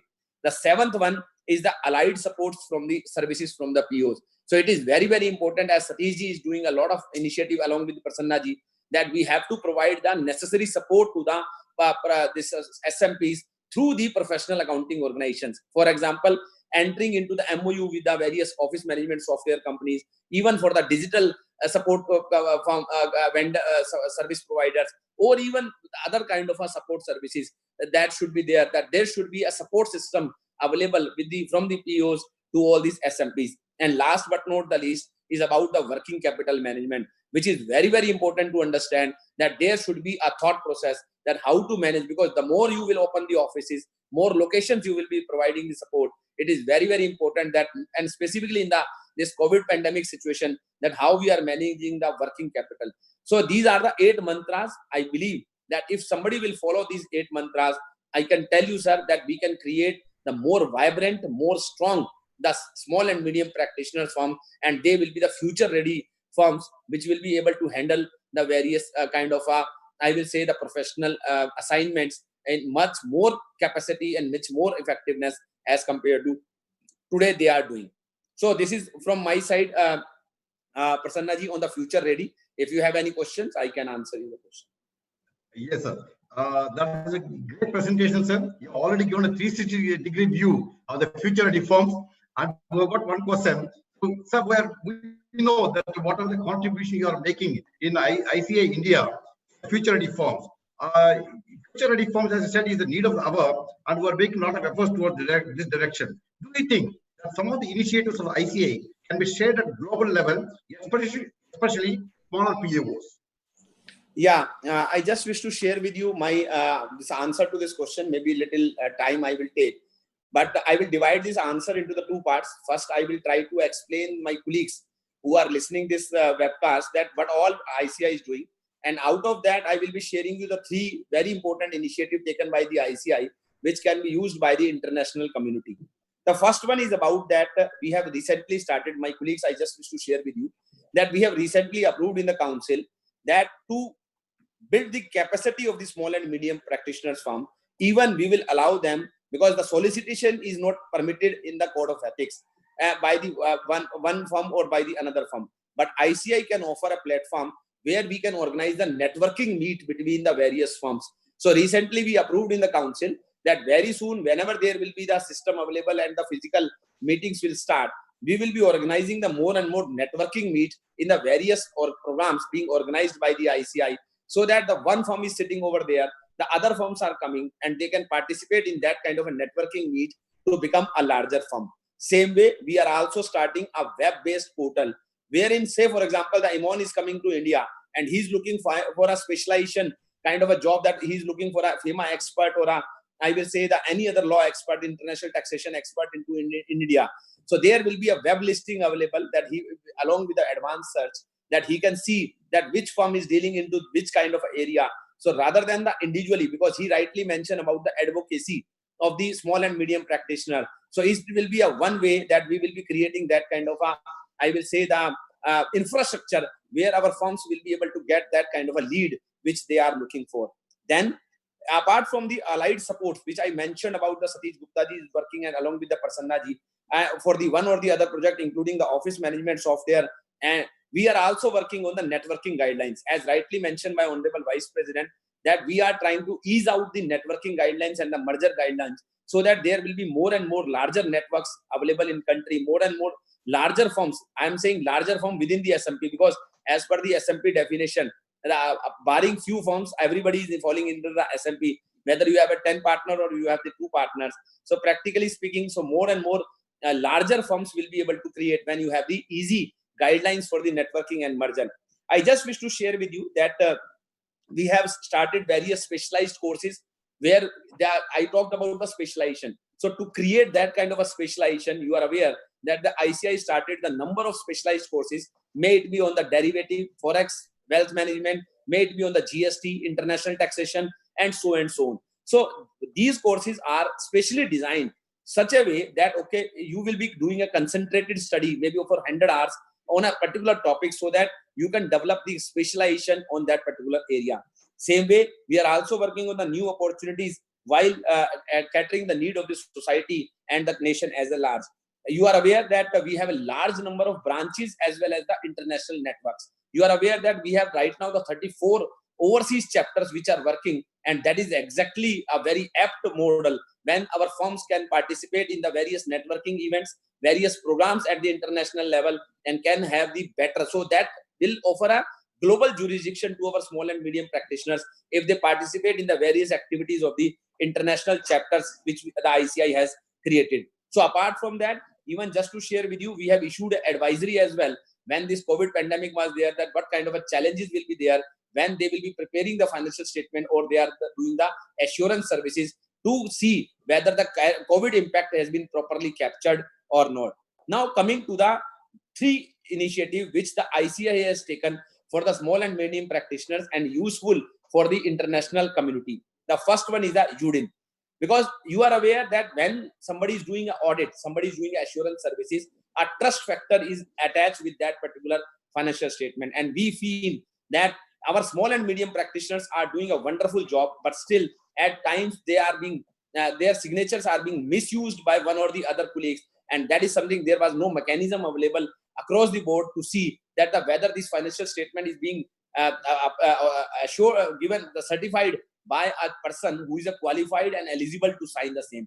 So that's why we started with the concept of a called UDIN, that is unique document identification number, meaning thereby in case whenever you will issue a certificate or a balance or you will issue an audit report, you will take a 18-digit UDIN number, that is unique document identification number, and you will place the same on your balance sheet, on your below your signature, that this is the unique number of this document. And that number, if somebody, the recipient of the service, can want to see that whether it is being signed by Satish Gupta ji or not, he can simply put on the website of the ICAI the 18-digit code, and automatically he or she will be able to see whether this is being issued by the Satish Gupta ji or not. So that is something to create a trust among the system. And I can tell you that there is a great, I will say, the benefit of this UDIN number. Apart from the regulatory part, I can tell you that we are receiving a lot of, I will say, the reports and updates that the bankers or everybody who, like, somebody is going for a credit exposure and somebody is putting a balance sheet over there, and the banker is checking, meaning their bank in something is getting fuzzed, then automatically the reports is coming to the ICAI that this UDIN saved the crores and crores of rupees, the millions and millions of rupees on the dollar, in terms of the dollar of the national exchequer. The second one is something about the DCMM, the digital competency maturity model, which talks about the assessment. It is a self-introspection that where I stand today in terms of the digital competency. So we created a question mark, we created a kind of a checklist that, okay, whether you have, like Madam Monica mentioned about the MSME checklist, survival checklist. Likewise, we created a checklist for a firm that whether you have the cloud server, whether you have the email server, whether you have this facility, whether you have the firewall, whether you have this kind of a storage available. So meaning thereby a firm, if want to see whether that is digitally competent or not, can participate in that questionnaire, and based on that they can assess, they can rank themselves that where they stand today and how they have to improve. So we have introduced not only the DCMM, but also we have introduced an implementation guide that how you will be able to implement the digital competency in your firm. So that can be a very good, I will say, the initiative. Already the IFA has adopted the DCMM1, and they are providing this DCMM to the entire society. Same way, I just wish to share with you the last but not the least, that is something, the digital learning hub. As I mentioned you, that the continuous learning, reskilling, ready for the future jobs, new age jobs, the future ready professional. These are the buzzwords which are very, very important. And for that, you need to have a continuous reskilling yourself. And for that, we started with a concept called Digital Learning Hub, which not only offering the uninterrupted services to our members, to our small and medium practitioners, but also offering them the CPD, that is the structured CPD. In India, we call as CPE, but in the global level, it is being called as a CPD.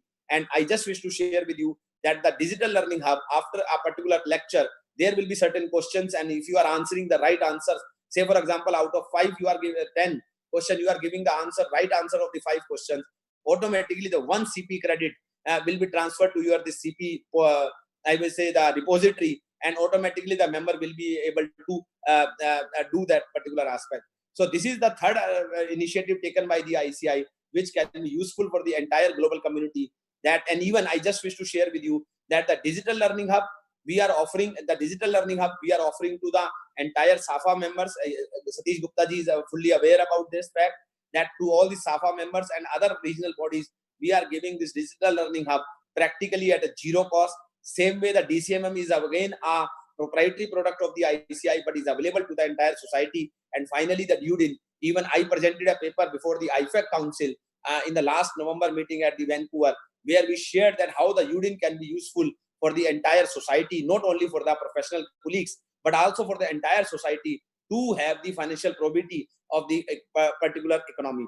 So these are the initiative Prasanna ji has taken by the ICAI, not only for the SMP per se, but also for the global community of the SMP. And I believe that Imon will agree with this, that the ICAI has played a very, very important role as a thought leader for the international community of the professionals, being we are the second largest body of the professionals across the globe.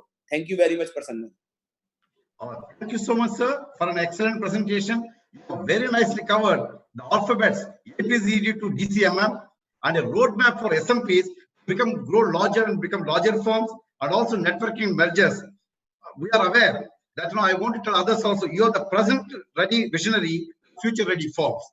With these few words, even the Edinburgh group joins me in thanking you for the excellent presentation, for your thought process to bring the entire global leadership to India for exchange of the views. Thank you very much, sir, for the excellent presentation. Thank you.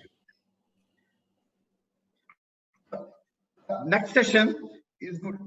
May I now invite Mr. Mark Edmondson, the President and CEO of Inflow, on the very important topic, digitizing services in an SMP.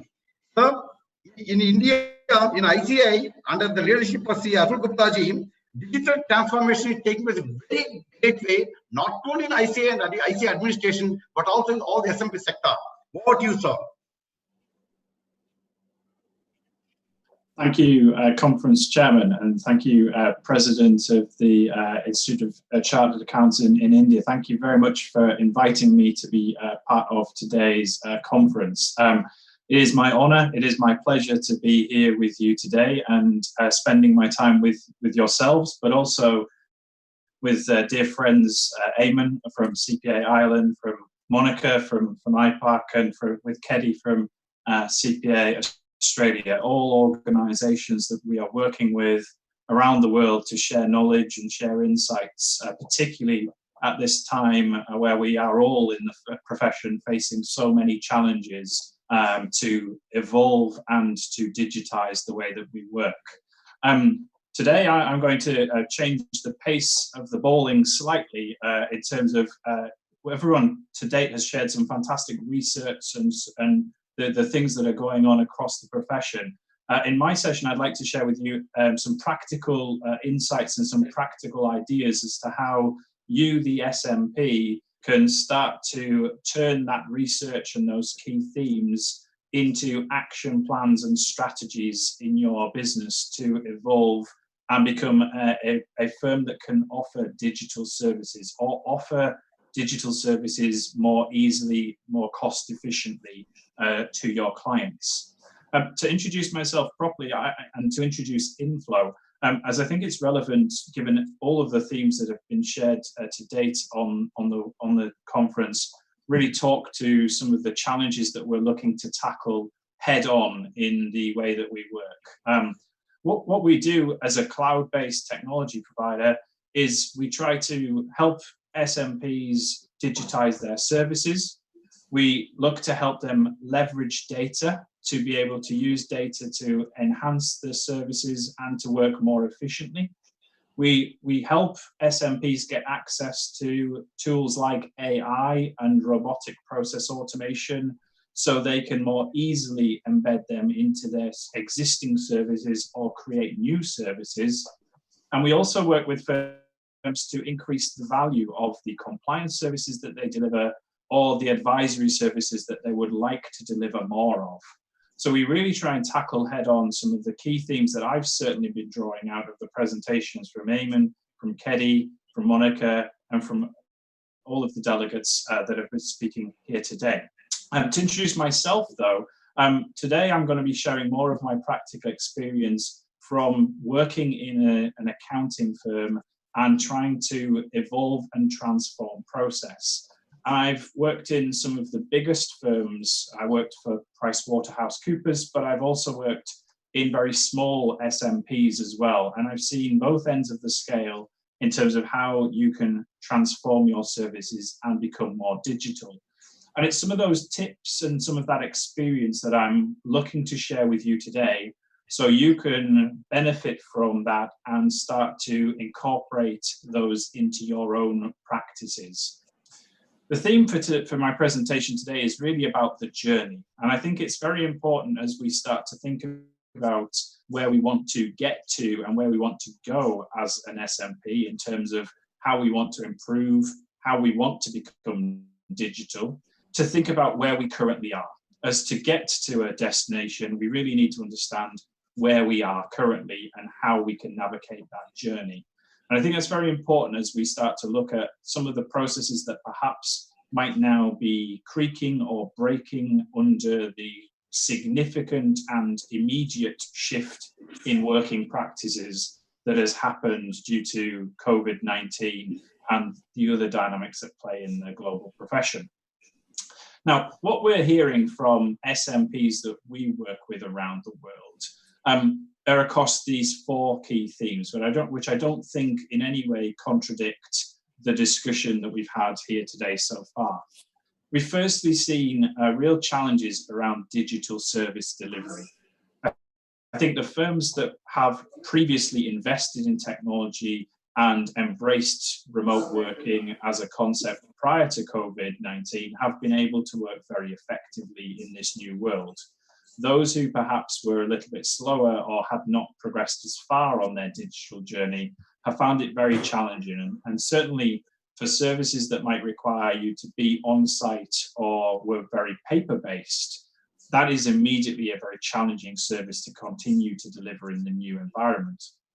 We've also seen some real challenges around productivity, being able to actually utilize the staff that you have in your firm effectively and to work through the projects, the services, the audits that you are supposed to be doing, given the disruption that has been caused, not just in your teams, but also in the clients that you might be working with.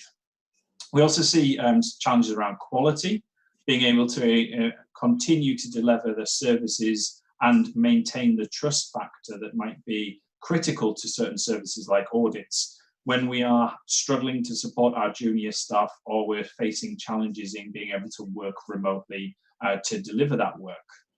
And finally, with people, we mustn't forget and first and foremost focus that accountancy is a very people-focused business. We rely on talented individuals in our accounting firms to work with our clients very closely and build relationships. And this has certainly put a lot of pressure on communication and in terms of mental health and well-being of people as they've tried to work in the new world that we are sitting in. Now, as we think about digitization, I like to explain digitization as fitting into three different categories typically. The first category being around enhancing the work that you currently do. And this is really around identifying aspects of a service that you currently deliver that could be digitized or automated. There are lots of examples in any accounting firm of any size of things that are being done that could be digitized or automated. Then we move into more an elevating area. And this is where we are looking to achieve the same outputs, but perhaps by following a different process. So rather than automating the existing method of doing something, coming up with an alternative way of achieving the same result. And then in the third box, when we think about transforming or transformational digitization, we're really reimagining what we could do and how we could do it through leveraging digital technologies. This might be, for example, creating a whole new service offering, a new advisory service perhaps, by leveraging the technologies that are available or could be developed by a firm. Now, at the moment, most firms would probably be focused very much on the enhancing box, really trying to find ways of digitizing their existing way of performing services. But it's very important as you're starting to think about digitization to work out which one of these boxes or which one of these circles it is that you're investing your effort and your time in, as it very much changes the way that you approach the digitization and the innovation that you are looking to achieve.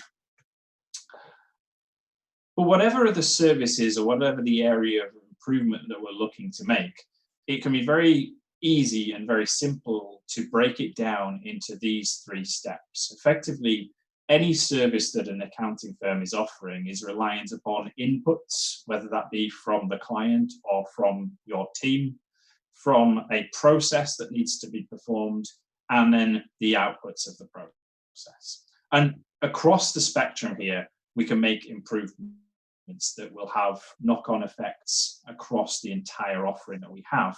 But all very, very focused can be on outputs if we're thinking more about the client's perspective on things and what is it that they want from us as an accounting firm for them to be able to get the value and advice and experience that we want from them. And from our side as an accounting firm, process can be very important to make sure that we can deliver those outputs efficiently and effectively. Often the best way to think about it is to work backwards, but the focus is often on process and where exactly we can sit with that. I know this resonates with some of the conversations that we've had already today on the conference from some of the other speakers.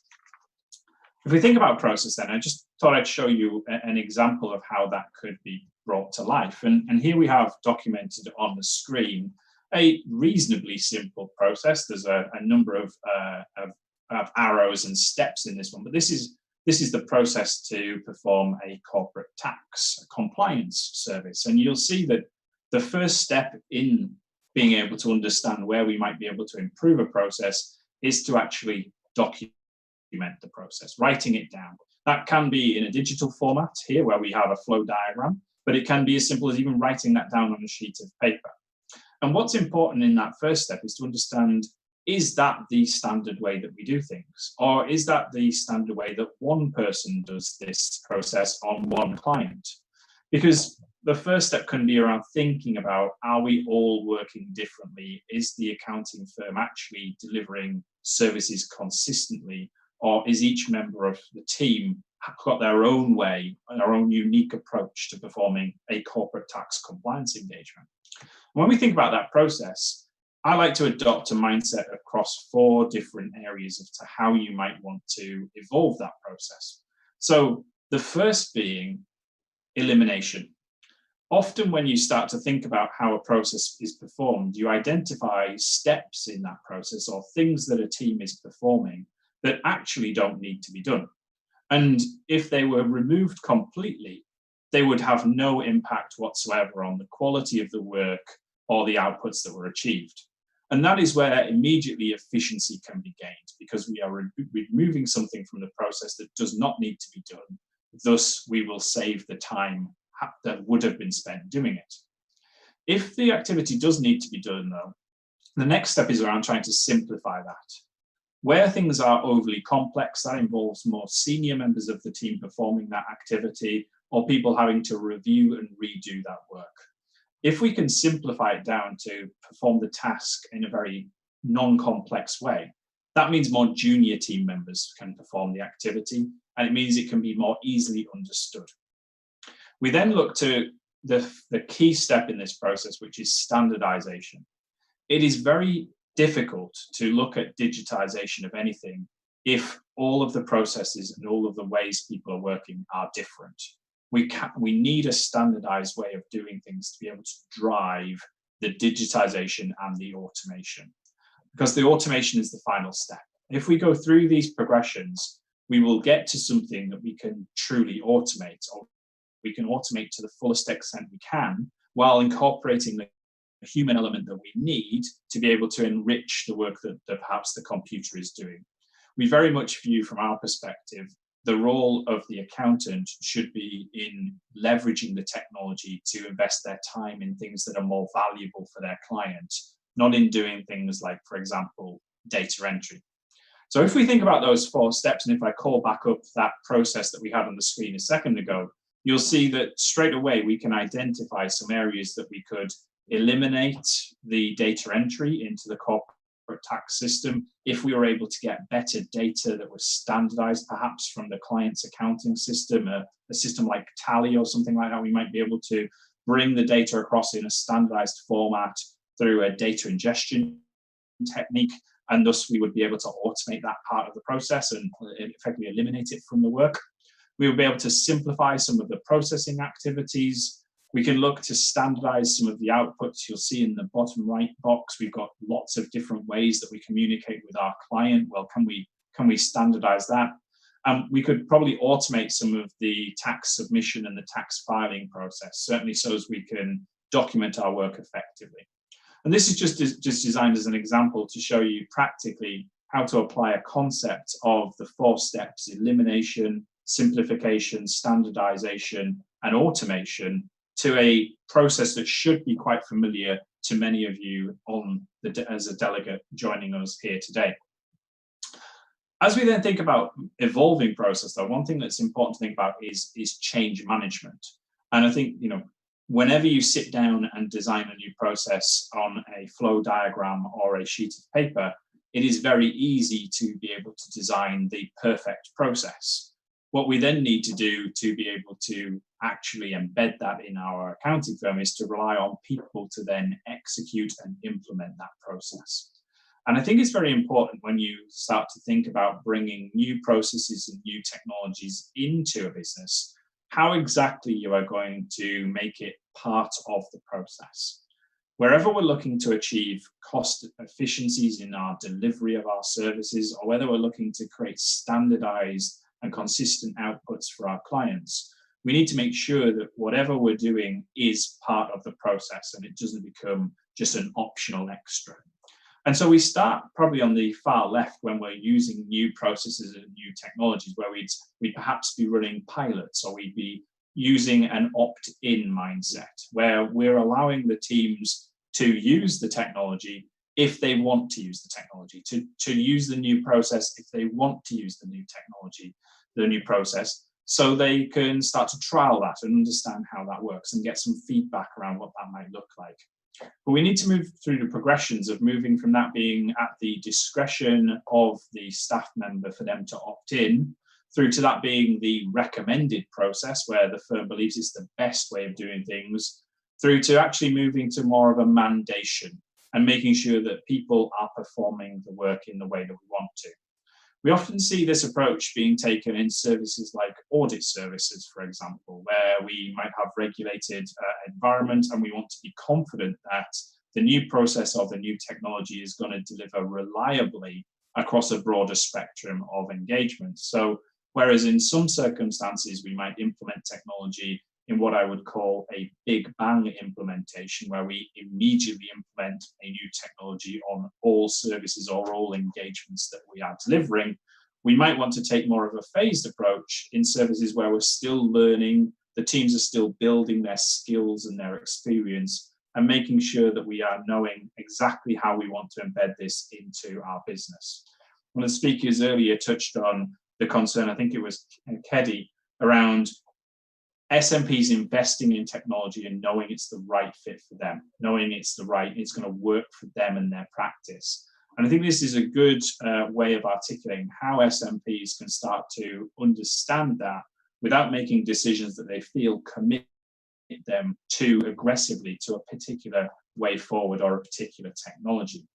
I think this also starts to build out when we touch on some of the next areas of focus. So this is what we're seeing under COVID as being the key areas of focus for accounting firms. Now, we're working with firms around the world and hearing very consistent themes, to be honest, around the areas that firms are focusing on.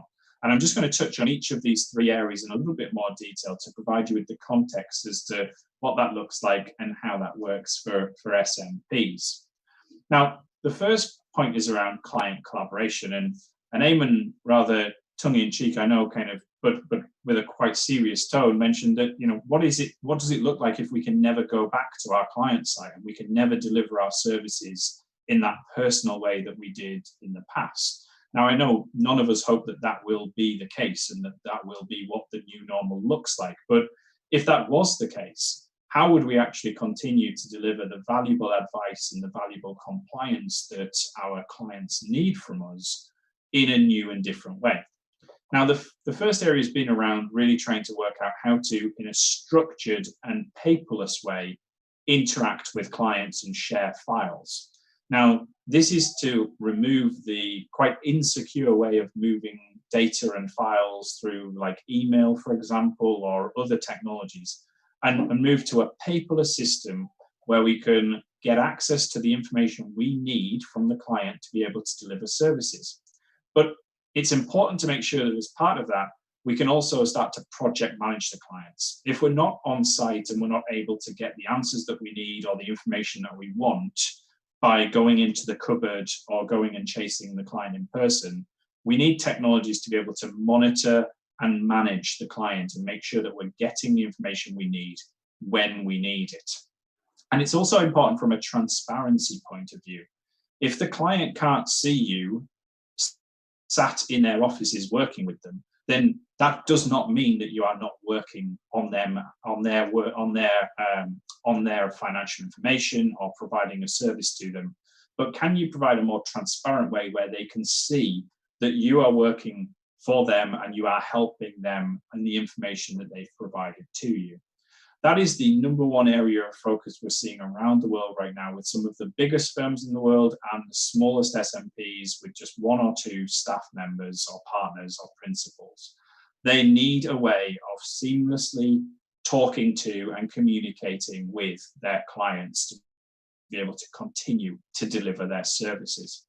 Now, where we've got some of that in place, we then see a challenge around resource planning.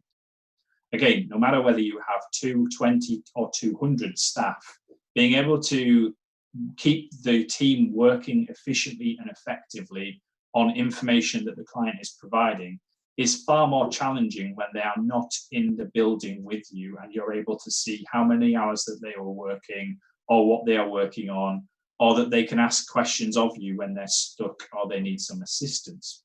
So we're really seeing this shift where firms are moving away from staff being booked to a particular job or client to work on for a week, for example. An audit is a good example where you would usually see a certain number of people allocated to work on a certain client engagement for a certain period of time. And now they're moving to working actually on the available information. So has this client provided us with the information that we need to continue to deliver the audit service? If they have not, we will work on a client that has provided us that information. And that's very important for a productivity standpoint. We do not want our teams sat waiting for clients to provide information to them. We want the teams to remain utilized, to be able to charge their hours and work on chargeable work. And so that is a really important piece in terms of managing the staff and being able to give them the work that they probably want to be performing, making sure that clients are giving the information that's needed. And finally, on these 3 areas, we're seeing a huge trend in the use of data and data automation. Now, one of the real drivers of this is that when we have disparate teams working on perhaps the same client engagement or different client engagements for the same client, we have a real challenge around being able to maintain version control or the one source of the truth, as we would say. So actually being able to leverage data as part of this process changes this completely. For example, if you can get a detailed extract from the client's accounting system of all of the transactions that have happened within their general ledger system during the year, then you have one single data set that you can then start to use to perform a number of different activities. That might be to start preparing the financial statements. That might be to help them with the bookkeeping. That might be to perform an audit or a tax compliance engagement. Or, as we've touched on earlier, to start using that data to identify advisory services that we might want to be able to support that client with. The detailed transactional data means that we can start to both automate the compliance work that we're currently doing and start to look to elevate our service proposition so we can deliver a more advisory style service and deliver more value to our clients through that process. And finally, just in closing, I touch on the 4 key ingredients as I see this from a digitization standpoint. And I've talked a lot already in this presentation around process. And I believe that process is the important start point for thinking about this. We can often make the mistake of looking first at the technology in the available on the market and thinking about how we could use that technology. But if we first start with the process, we will identify the best areas for us to start digitizing our processes in an SMP.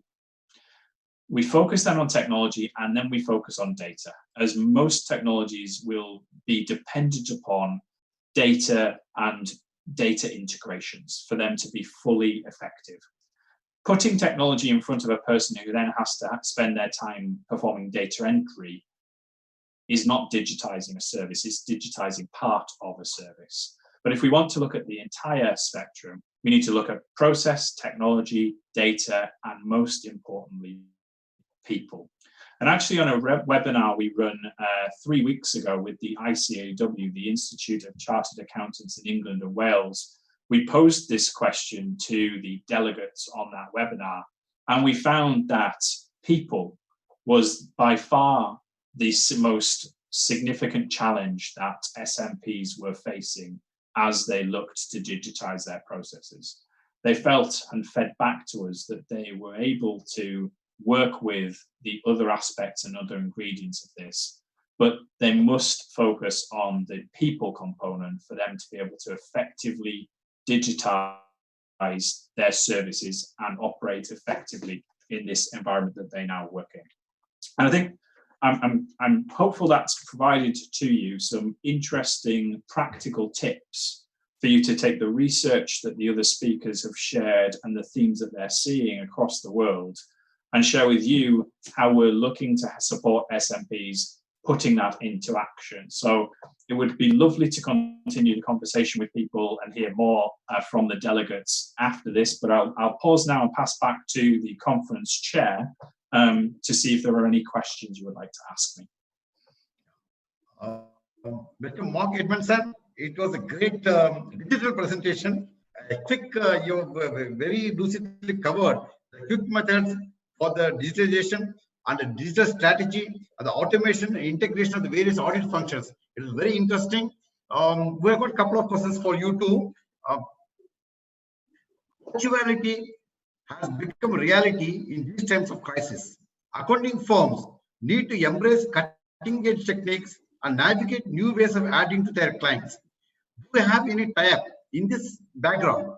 Do you have any tie-up with any of the global PAOs to provide support to their SMP members?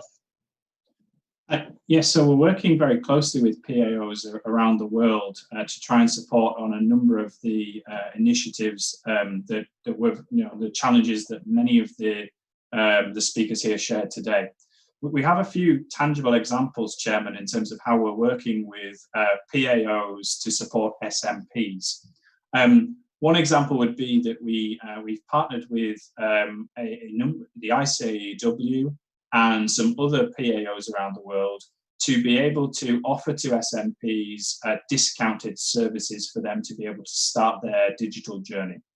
This is often in a heavy commercial benefit for the SMP to get them access to the kinds of technologies that we're making available on the market. We want SMPs to be able to embrace and access these technologies. We've also partnered with PAOs to start bringing into the accounting qualification the skills that professional bodies want to put into their graduates and give their graduates. So when they're entering the profession, they are able to step into a firm and help them digitize. So in the UK, any accountant who is studying to become a chartered accountant uses our technology as part of their examination process to be able to be tested and taught the techniques around data analytics for them to be able to utilize those services.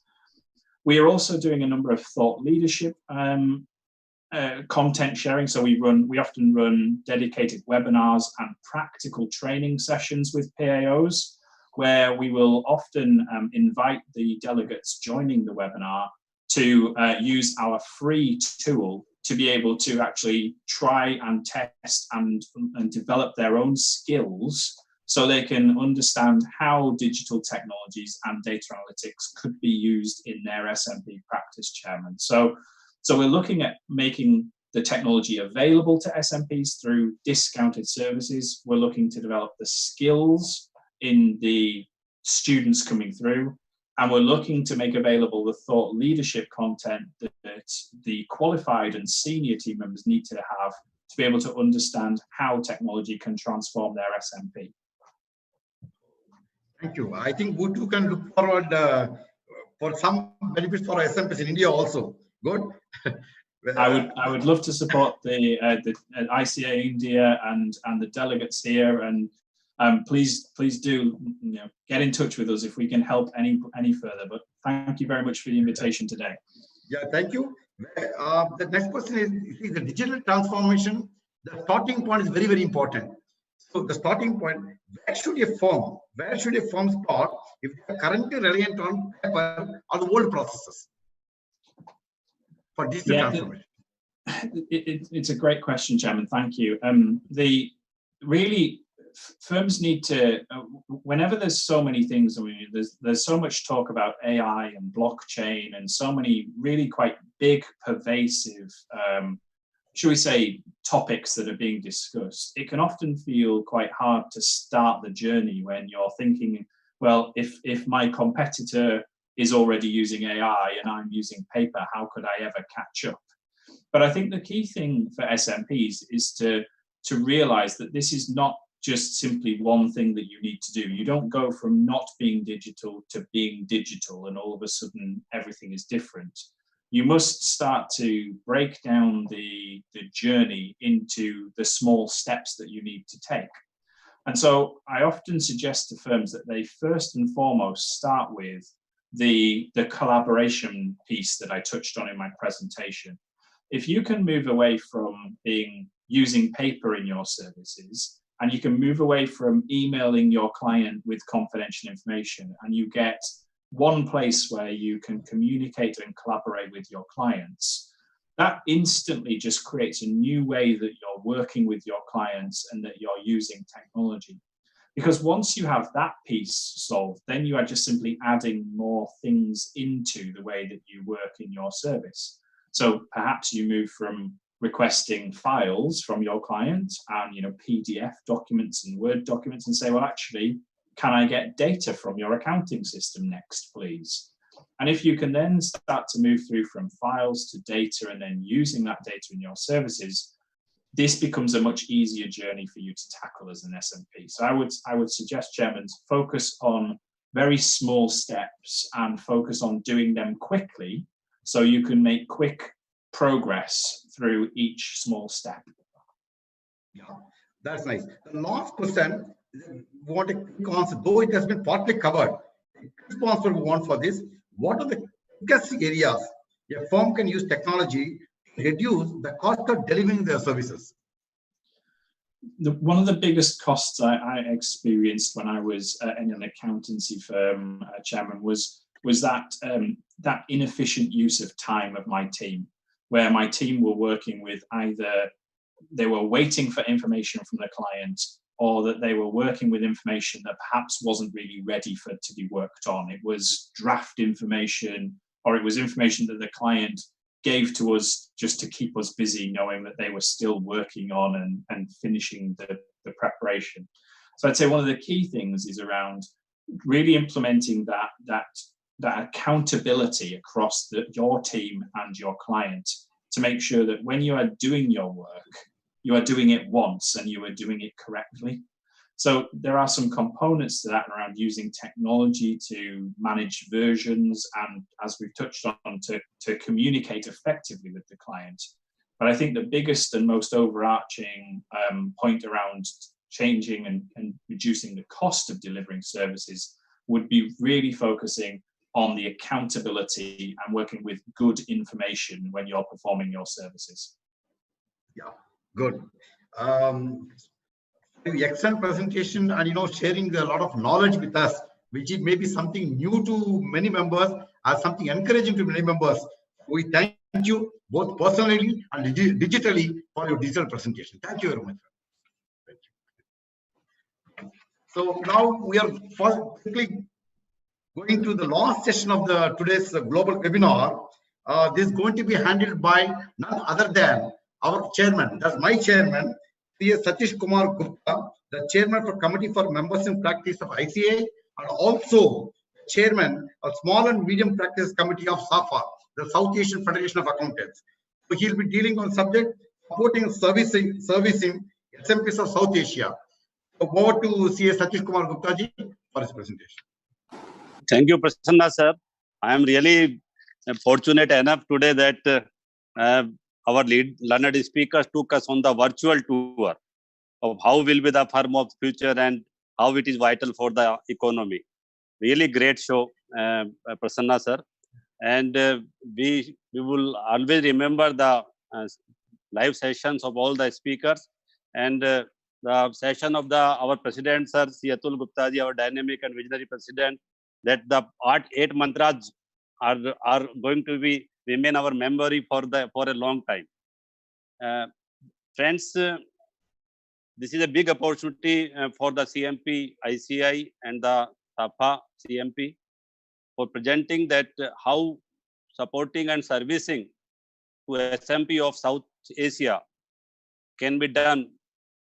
What we feel, I was searching the definition of SMP, and what I found from the IFAC that IFAC defined SMP as accounting practices whose clients are mostly SMEs.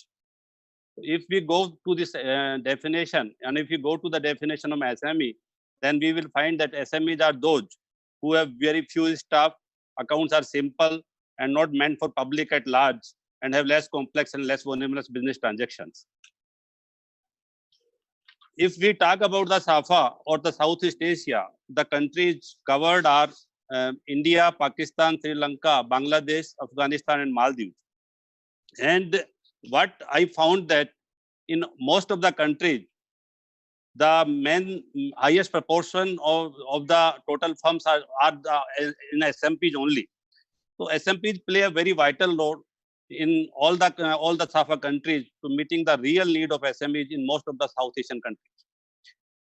In India, if we talk about, then we find that around more than 90% are the SMPs, and the similar position and the same position with all the countries.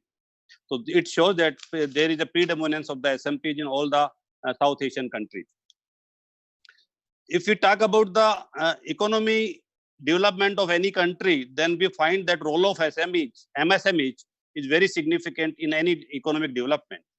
And if we talk about the Indian construct, we will find that the contribution of MSME in the GDP of countries more than 30%. And if we talk about the employment generation by the MSMEs in India, it is more than 11 crore generation of employments. And service sector contribution is also very significant. So friends, but today after COVID-19, the SMPs of the entire South region is facing various challenges. And if we list those challenges, and what I found from the lectures of all the learned speakers of the day, that the challenges are almost same in all the countries. But if we list in the South Asian countries context, we find that we have the challenges of lacking of new opportunities. We have the challenge of loss of existing opportunities. It is because of economic uncertainty or because of competition. We have the challenge of liquidity. We have the challenge of talent retention. We have the challenge of lack of technology for remote or for home working. We have the challenge of lack of audit tools and practice management softwares. We have some compliance issues. We have work-life balance. But friends, over and above, the biggest challenge is the willingness to become future-ready professional firm.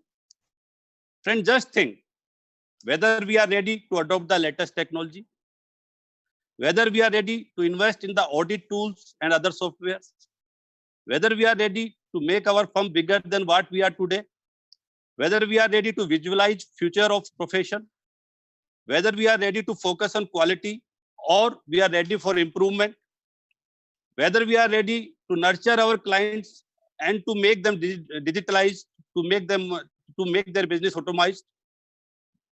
Friends, to fight with these challenges, ICAI, though a regulator, but is always with the members in practice. ICAI, through various committees, is supporting and servicing the SMPs since long, and it is clearly evident. Still, I am of the firm belief that need of the institutes more support, more and more support, and servicing is need of the hour.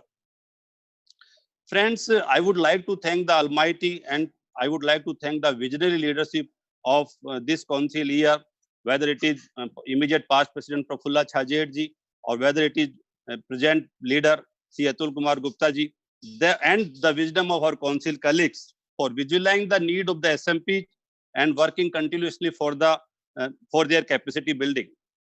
I would like to share that in the immediate preceding year, under the dynamic leadership of Prafulla Chhajer ji and the then Vice President Sri Atul Gupta ji, took the landmark decision of providing a separate corpus of Indian rupees 30 crore, or I can say about $4 million US dollar, for providing audit tools and practice management software to the professionals, to the SMPs.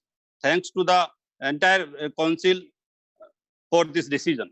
This year also, under the dynamic leadership of our president, who took the lead from front and took the immediate steps and converted various challenges into the biggest opportunities this year for the profession, a real support and service to SMPs. I would like to share some of with all of you. Friends, what decisions we have taken at ICAI, I would like to tell here. Number one is the empowering through tools and softwares. It is for the capacity building of our SMP and I would like to give you the latest report that we have floated the tender and for the audit tool software and practice management software. And I would like to brief that this audit tool software covers all the segments of audit which we are doing in India today, whether it is tax audit, whether it is GST audit, whether it is company audit, whether it is bank audit, whether it is concurrent bank audit. So all things we have taken care of, and it is the part of the tender of the audit tool software. We are waiting for the bid results, and if God is great and if God bless us, we will be able to provide these software this year only, either in minimum cost or freely. Second is the empowering competence. Friends, we want that this the challenge, the developing guidance, and that too in simple format, in application of accounting and auditing standards is the need of the hour. And I would be happy to share that one of our committee, ASB, is working on this with the simple format, we can come with the guidance for our SMPs to apply the accounting and auditing standards. And there is a need of developing guidance in taxation and various other laws also. And that too in a simple format that will help our SMPs. Thereafter, friends, what we have taken networking and affiliation. Every speaker prior to me has given emphasis on the need of the networking, and it is the need of the present time also. And it is also a measure to build the capacity. And the basic theme in the networking guidelines or the affiliation guidelines or the merger guidelines should be that we should regulate the thing and we should not restrict the thing. And it is as declared by our Honorable President in his speech also, that we are working for the newer networking guidelines, and that will solve the bottlenecks of various bottlenecks faced by our members in past. Thereafter, friends, our president has also informed that we have come with the networking meet. We are coming just after easing down the lockdown position. We will come for the networking meets in the specific national conferences organized by the ICAI. And thereafter, we are also working on there is a need to work on the merger guidelines also. Thereafter, friends, we will come on the hand-holding steps taken by the ICAI. I would like to tell that apart from software, we have included not only the audit tool software or the practice management software. We are making MOUs with the reputed suppliers in regards to cloud-based accounting software, in regards to accounting software, in regards to GST software, in regards to direct tax software, in regards to secretarial practice software, in regards to various law updation portal. So we are legal compliance software. So we are working on software. One part from software, we are also providing the various insurance schemes. With that too, with the various renowned insurance companies of the country, And we are providing the not only the term insurance for life, we are providing the professional indemnity insurance, we are providing the office shield insurance, we are providing the household insurance and the mediclaim, motor insurance, all things, the personal accident insurance, and that too on the very discounted prices.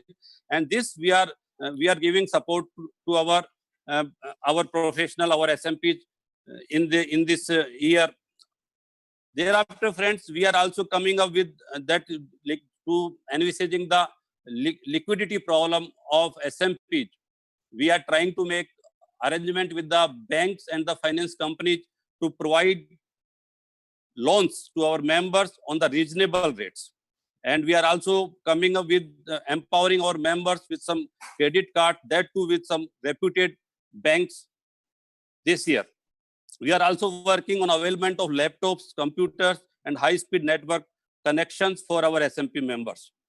Friends, ICAI during the COVID-19 challenges worked very hard and worked timely also. The ICAI issued several guidelines time to time, whether in regards to accounting or auditing guidance, whether it is regard to going concern key consideration, physical inventory verification key consideration, everything the ICAI has taken care of, and all through various committees, whether it is ASB, whether it is double ASB, whether it is direct tax committee, whether it is indirect tax committee, their work is commendable, and they all are ready to help the SMPs of the country.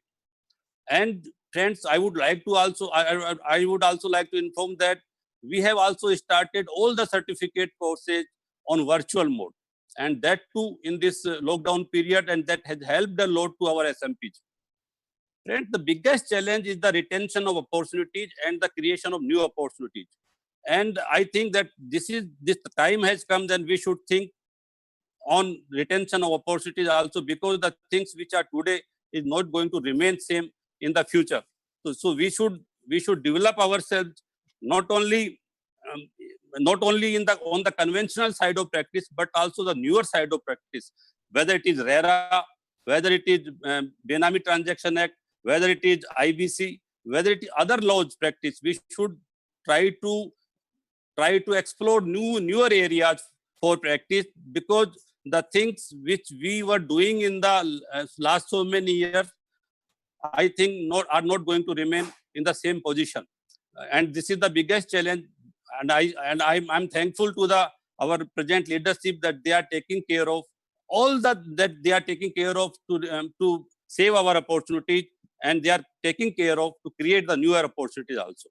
So friends, you know that Government of India is focusing for 5 trillion economy. And I would like to tell that, just try to imagine that without our contribution, without the contribution of CA profession, it is not possible at all to get the 5 trillion economy. Our role is very big, and we will have to take it positively, and we will have to see this opportunity in the light of our opportunity. And friends, I believe that each day life will send us little windows of opportunity.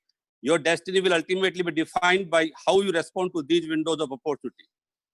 So friends, now the time has come to convert our practice in a business advisory role. Now it is time of the management consultancy. We will have to take the entire business as our client.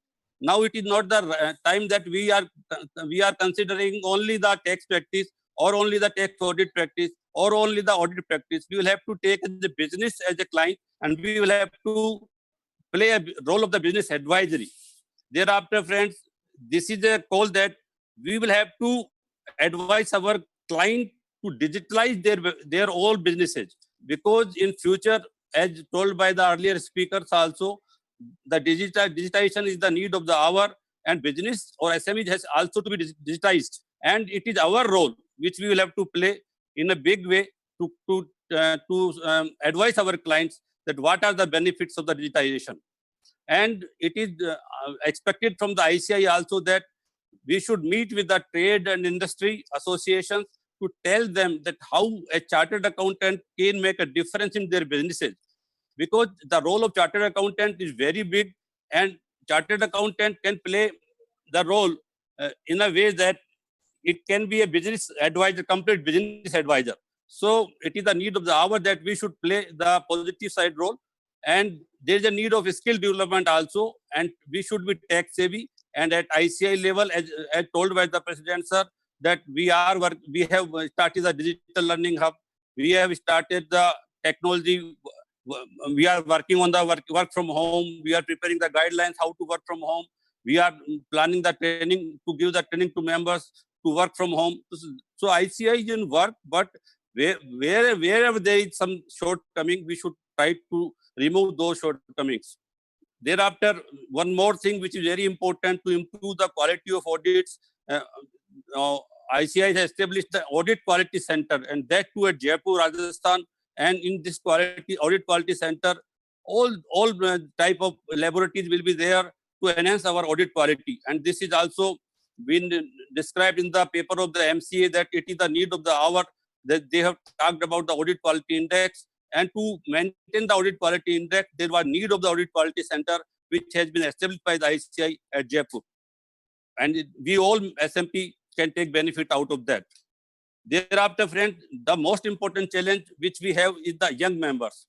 Friends, our young members are having a establishment period of 5 years. It is the time when we should try to reduce that period of 5 years to 1 year or 2 years, because 5 years is too long term.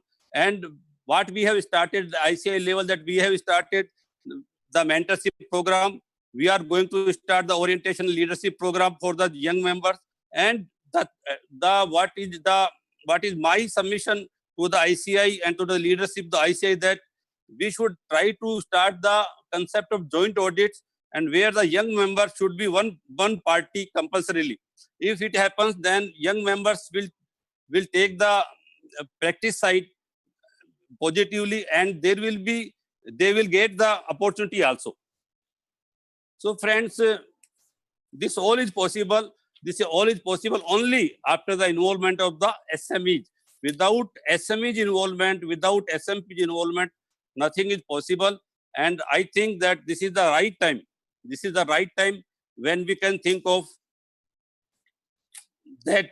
We can think of making our firms the firms of future. What is happening, friends? The challenges are there, and if we don't make our firms bigger, if we don't make our firms large, and if we do not adopt the technology, we cannot think of the firm of future. These are the two important things where we will have to take care. We will have to change our mindset. We will have to go for the larger firms. We will have to go for the tech-savvy firms. And I would just share the one statistics, that in India there are around more than 90% is the SMPs, and the only 4-5% are the big firms.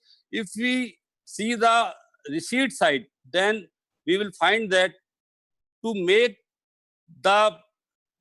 get the opportunity, we will have to be larger only, and we will have to tech savvy. By this, I would like to end my submission, and I would say thank you very much to all, and thank you very much, Prasanna sir. Over to Prasanna sir.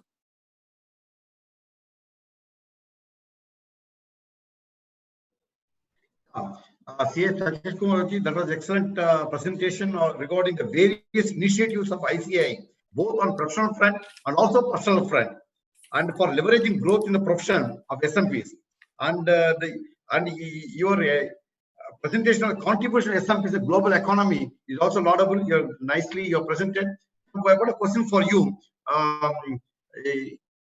You have mentioned in your presentation that ICAI is providing necessary technical support to SAFA member bodies to build the capacity of their practicing members, the SMP committee of SAFA, by sharing the initiatives of ICAI. Do you think the challenges of SMPs of other SAFA countries are similar to the challenge being faced by the SMPs in India? Yes, yes, Prasanna sir, it is almost similar.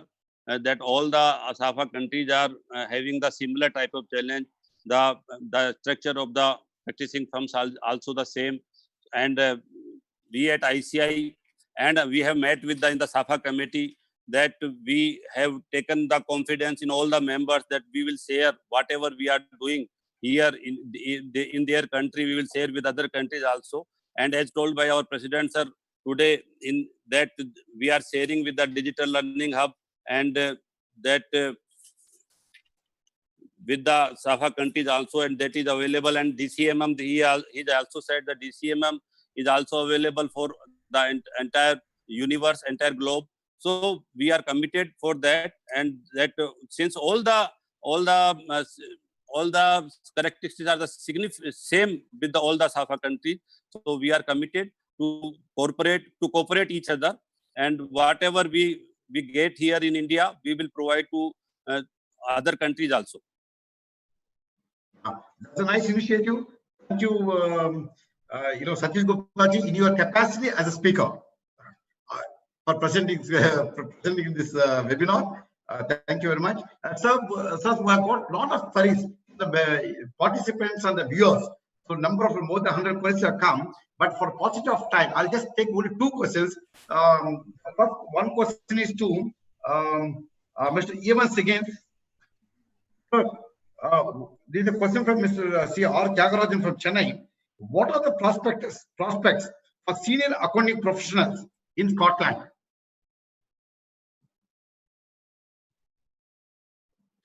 So you have to unmute, sir. Yeah. Yes, I'm sorry. Can you just repeat that question for me, please? Yeah. What are the prospects for senior accounting professionals in Scotland? Well, thankfully, I'm sitting in Ireland and not in my dear Celtic cousins, Scotland. But I can say to you, and I think relaying back into Mark's presentation, that the accountancy profession across the United Kingdom of England, Wales, Scotland, and Northern Ireland, and in the Republic of Ireland, the accountancy profession brings significant prospects across a diverse range of opportunities. It's a challenging profession at the moment, but it's also a very enriching profession because professionals can live up to their purpose through the profession. They can make a real difference to society. They can make a real difference to the public interest. And that's why it's still a very attractive profession. So prospects are good. And now more than ever, and I think other speakers mentioned this as well, now more than ever, members of the professional bodies in this part of the world have actually never been busier. They are 24/7 advisors to their clients. They really are keeping their clients sustained and supported. They are communicating, and it brings us all back to the essence of what this profession is about. It's really about people. It's not about numbers. It's much more than numbers. And once the profession can attract good talent and good people, it will continue to thrive. In Scotland, I'm sure, but it's always better in Ireland, Chair.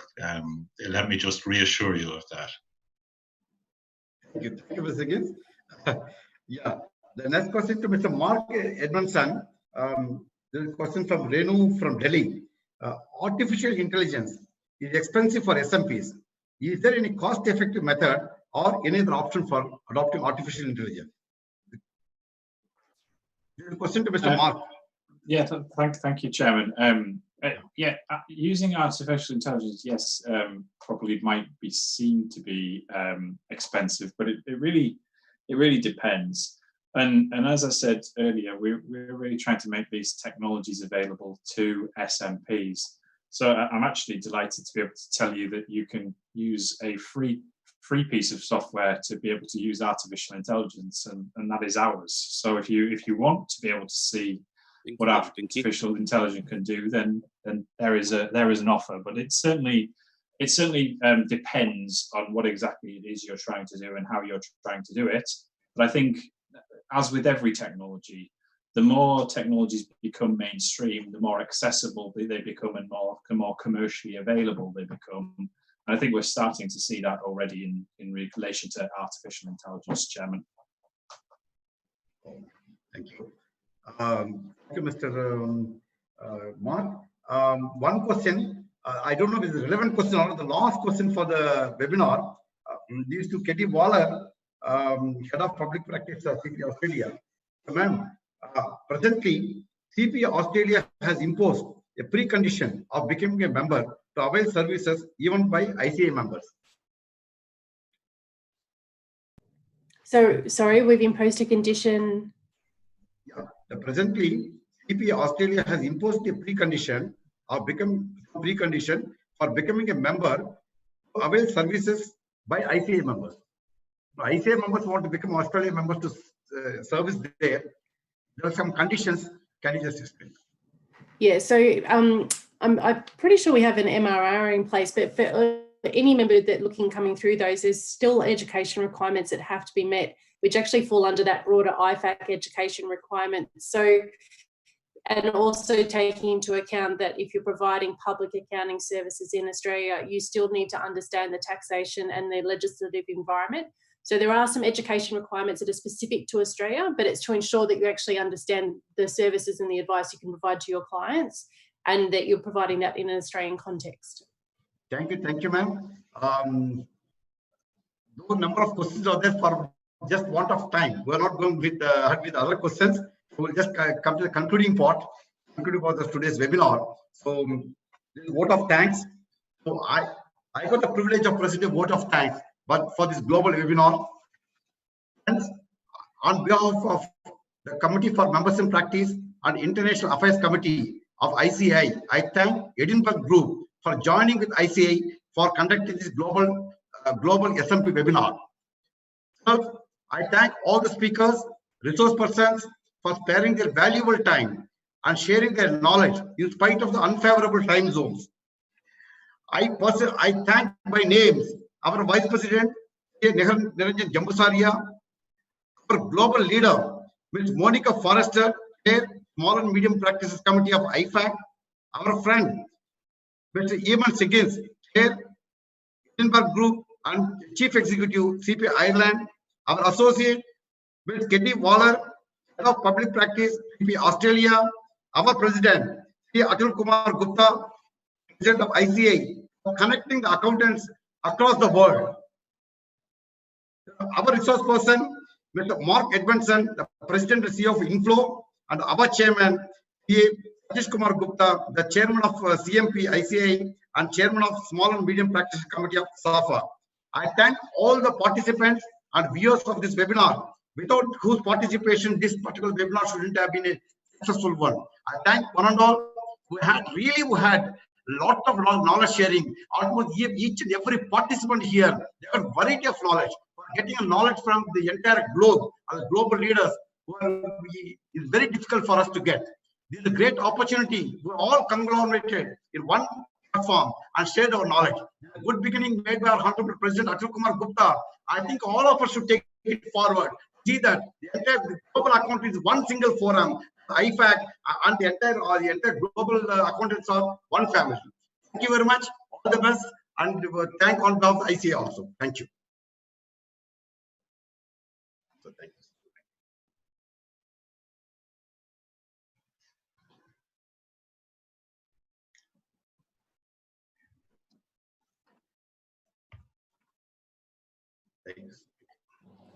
Thanks, Eamon. Thank you. Thank you all. A pleasure to see you. Good night, Keddy. Sleep well in Australia. Mark, good to see you. Guys. Thanks, everyone. Thank you so much for the opportunity. Yeah, thank you, Keddy. Thank you. Thank you, Edmondson, please. Thank you very much. We'll be in touch. Thank you. Thank you, Atul, and thank you for the opportunity and the collaboration. Sir, we are missing the Ireland. Yes, or is one of your members confused us with Scotland? But that's okay. It's not the worst. He didn't call me English. That's okay. I was going to say, if he called you English, then you might have logged off your laptop.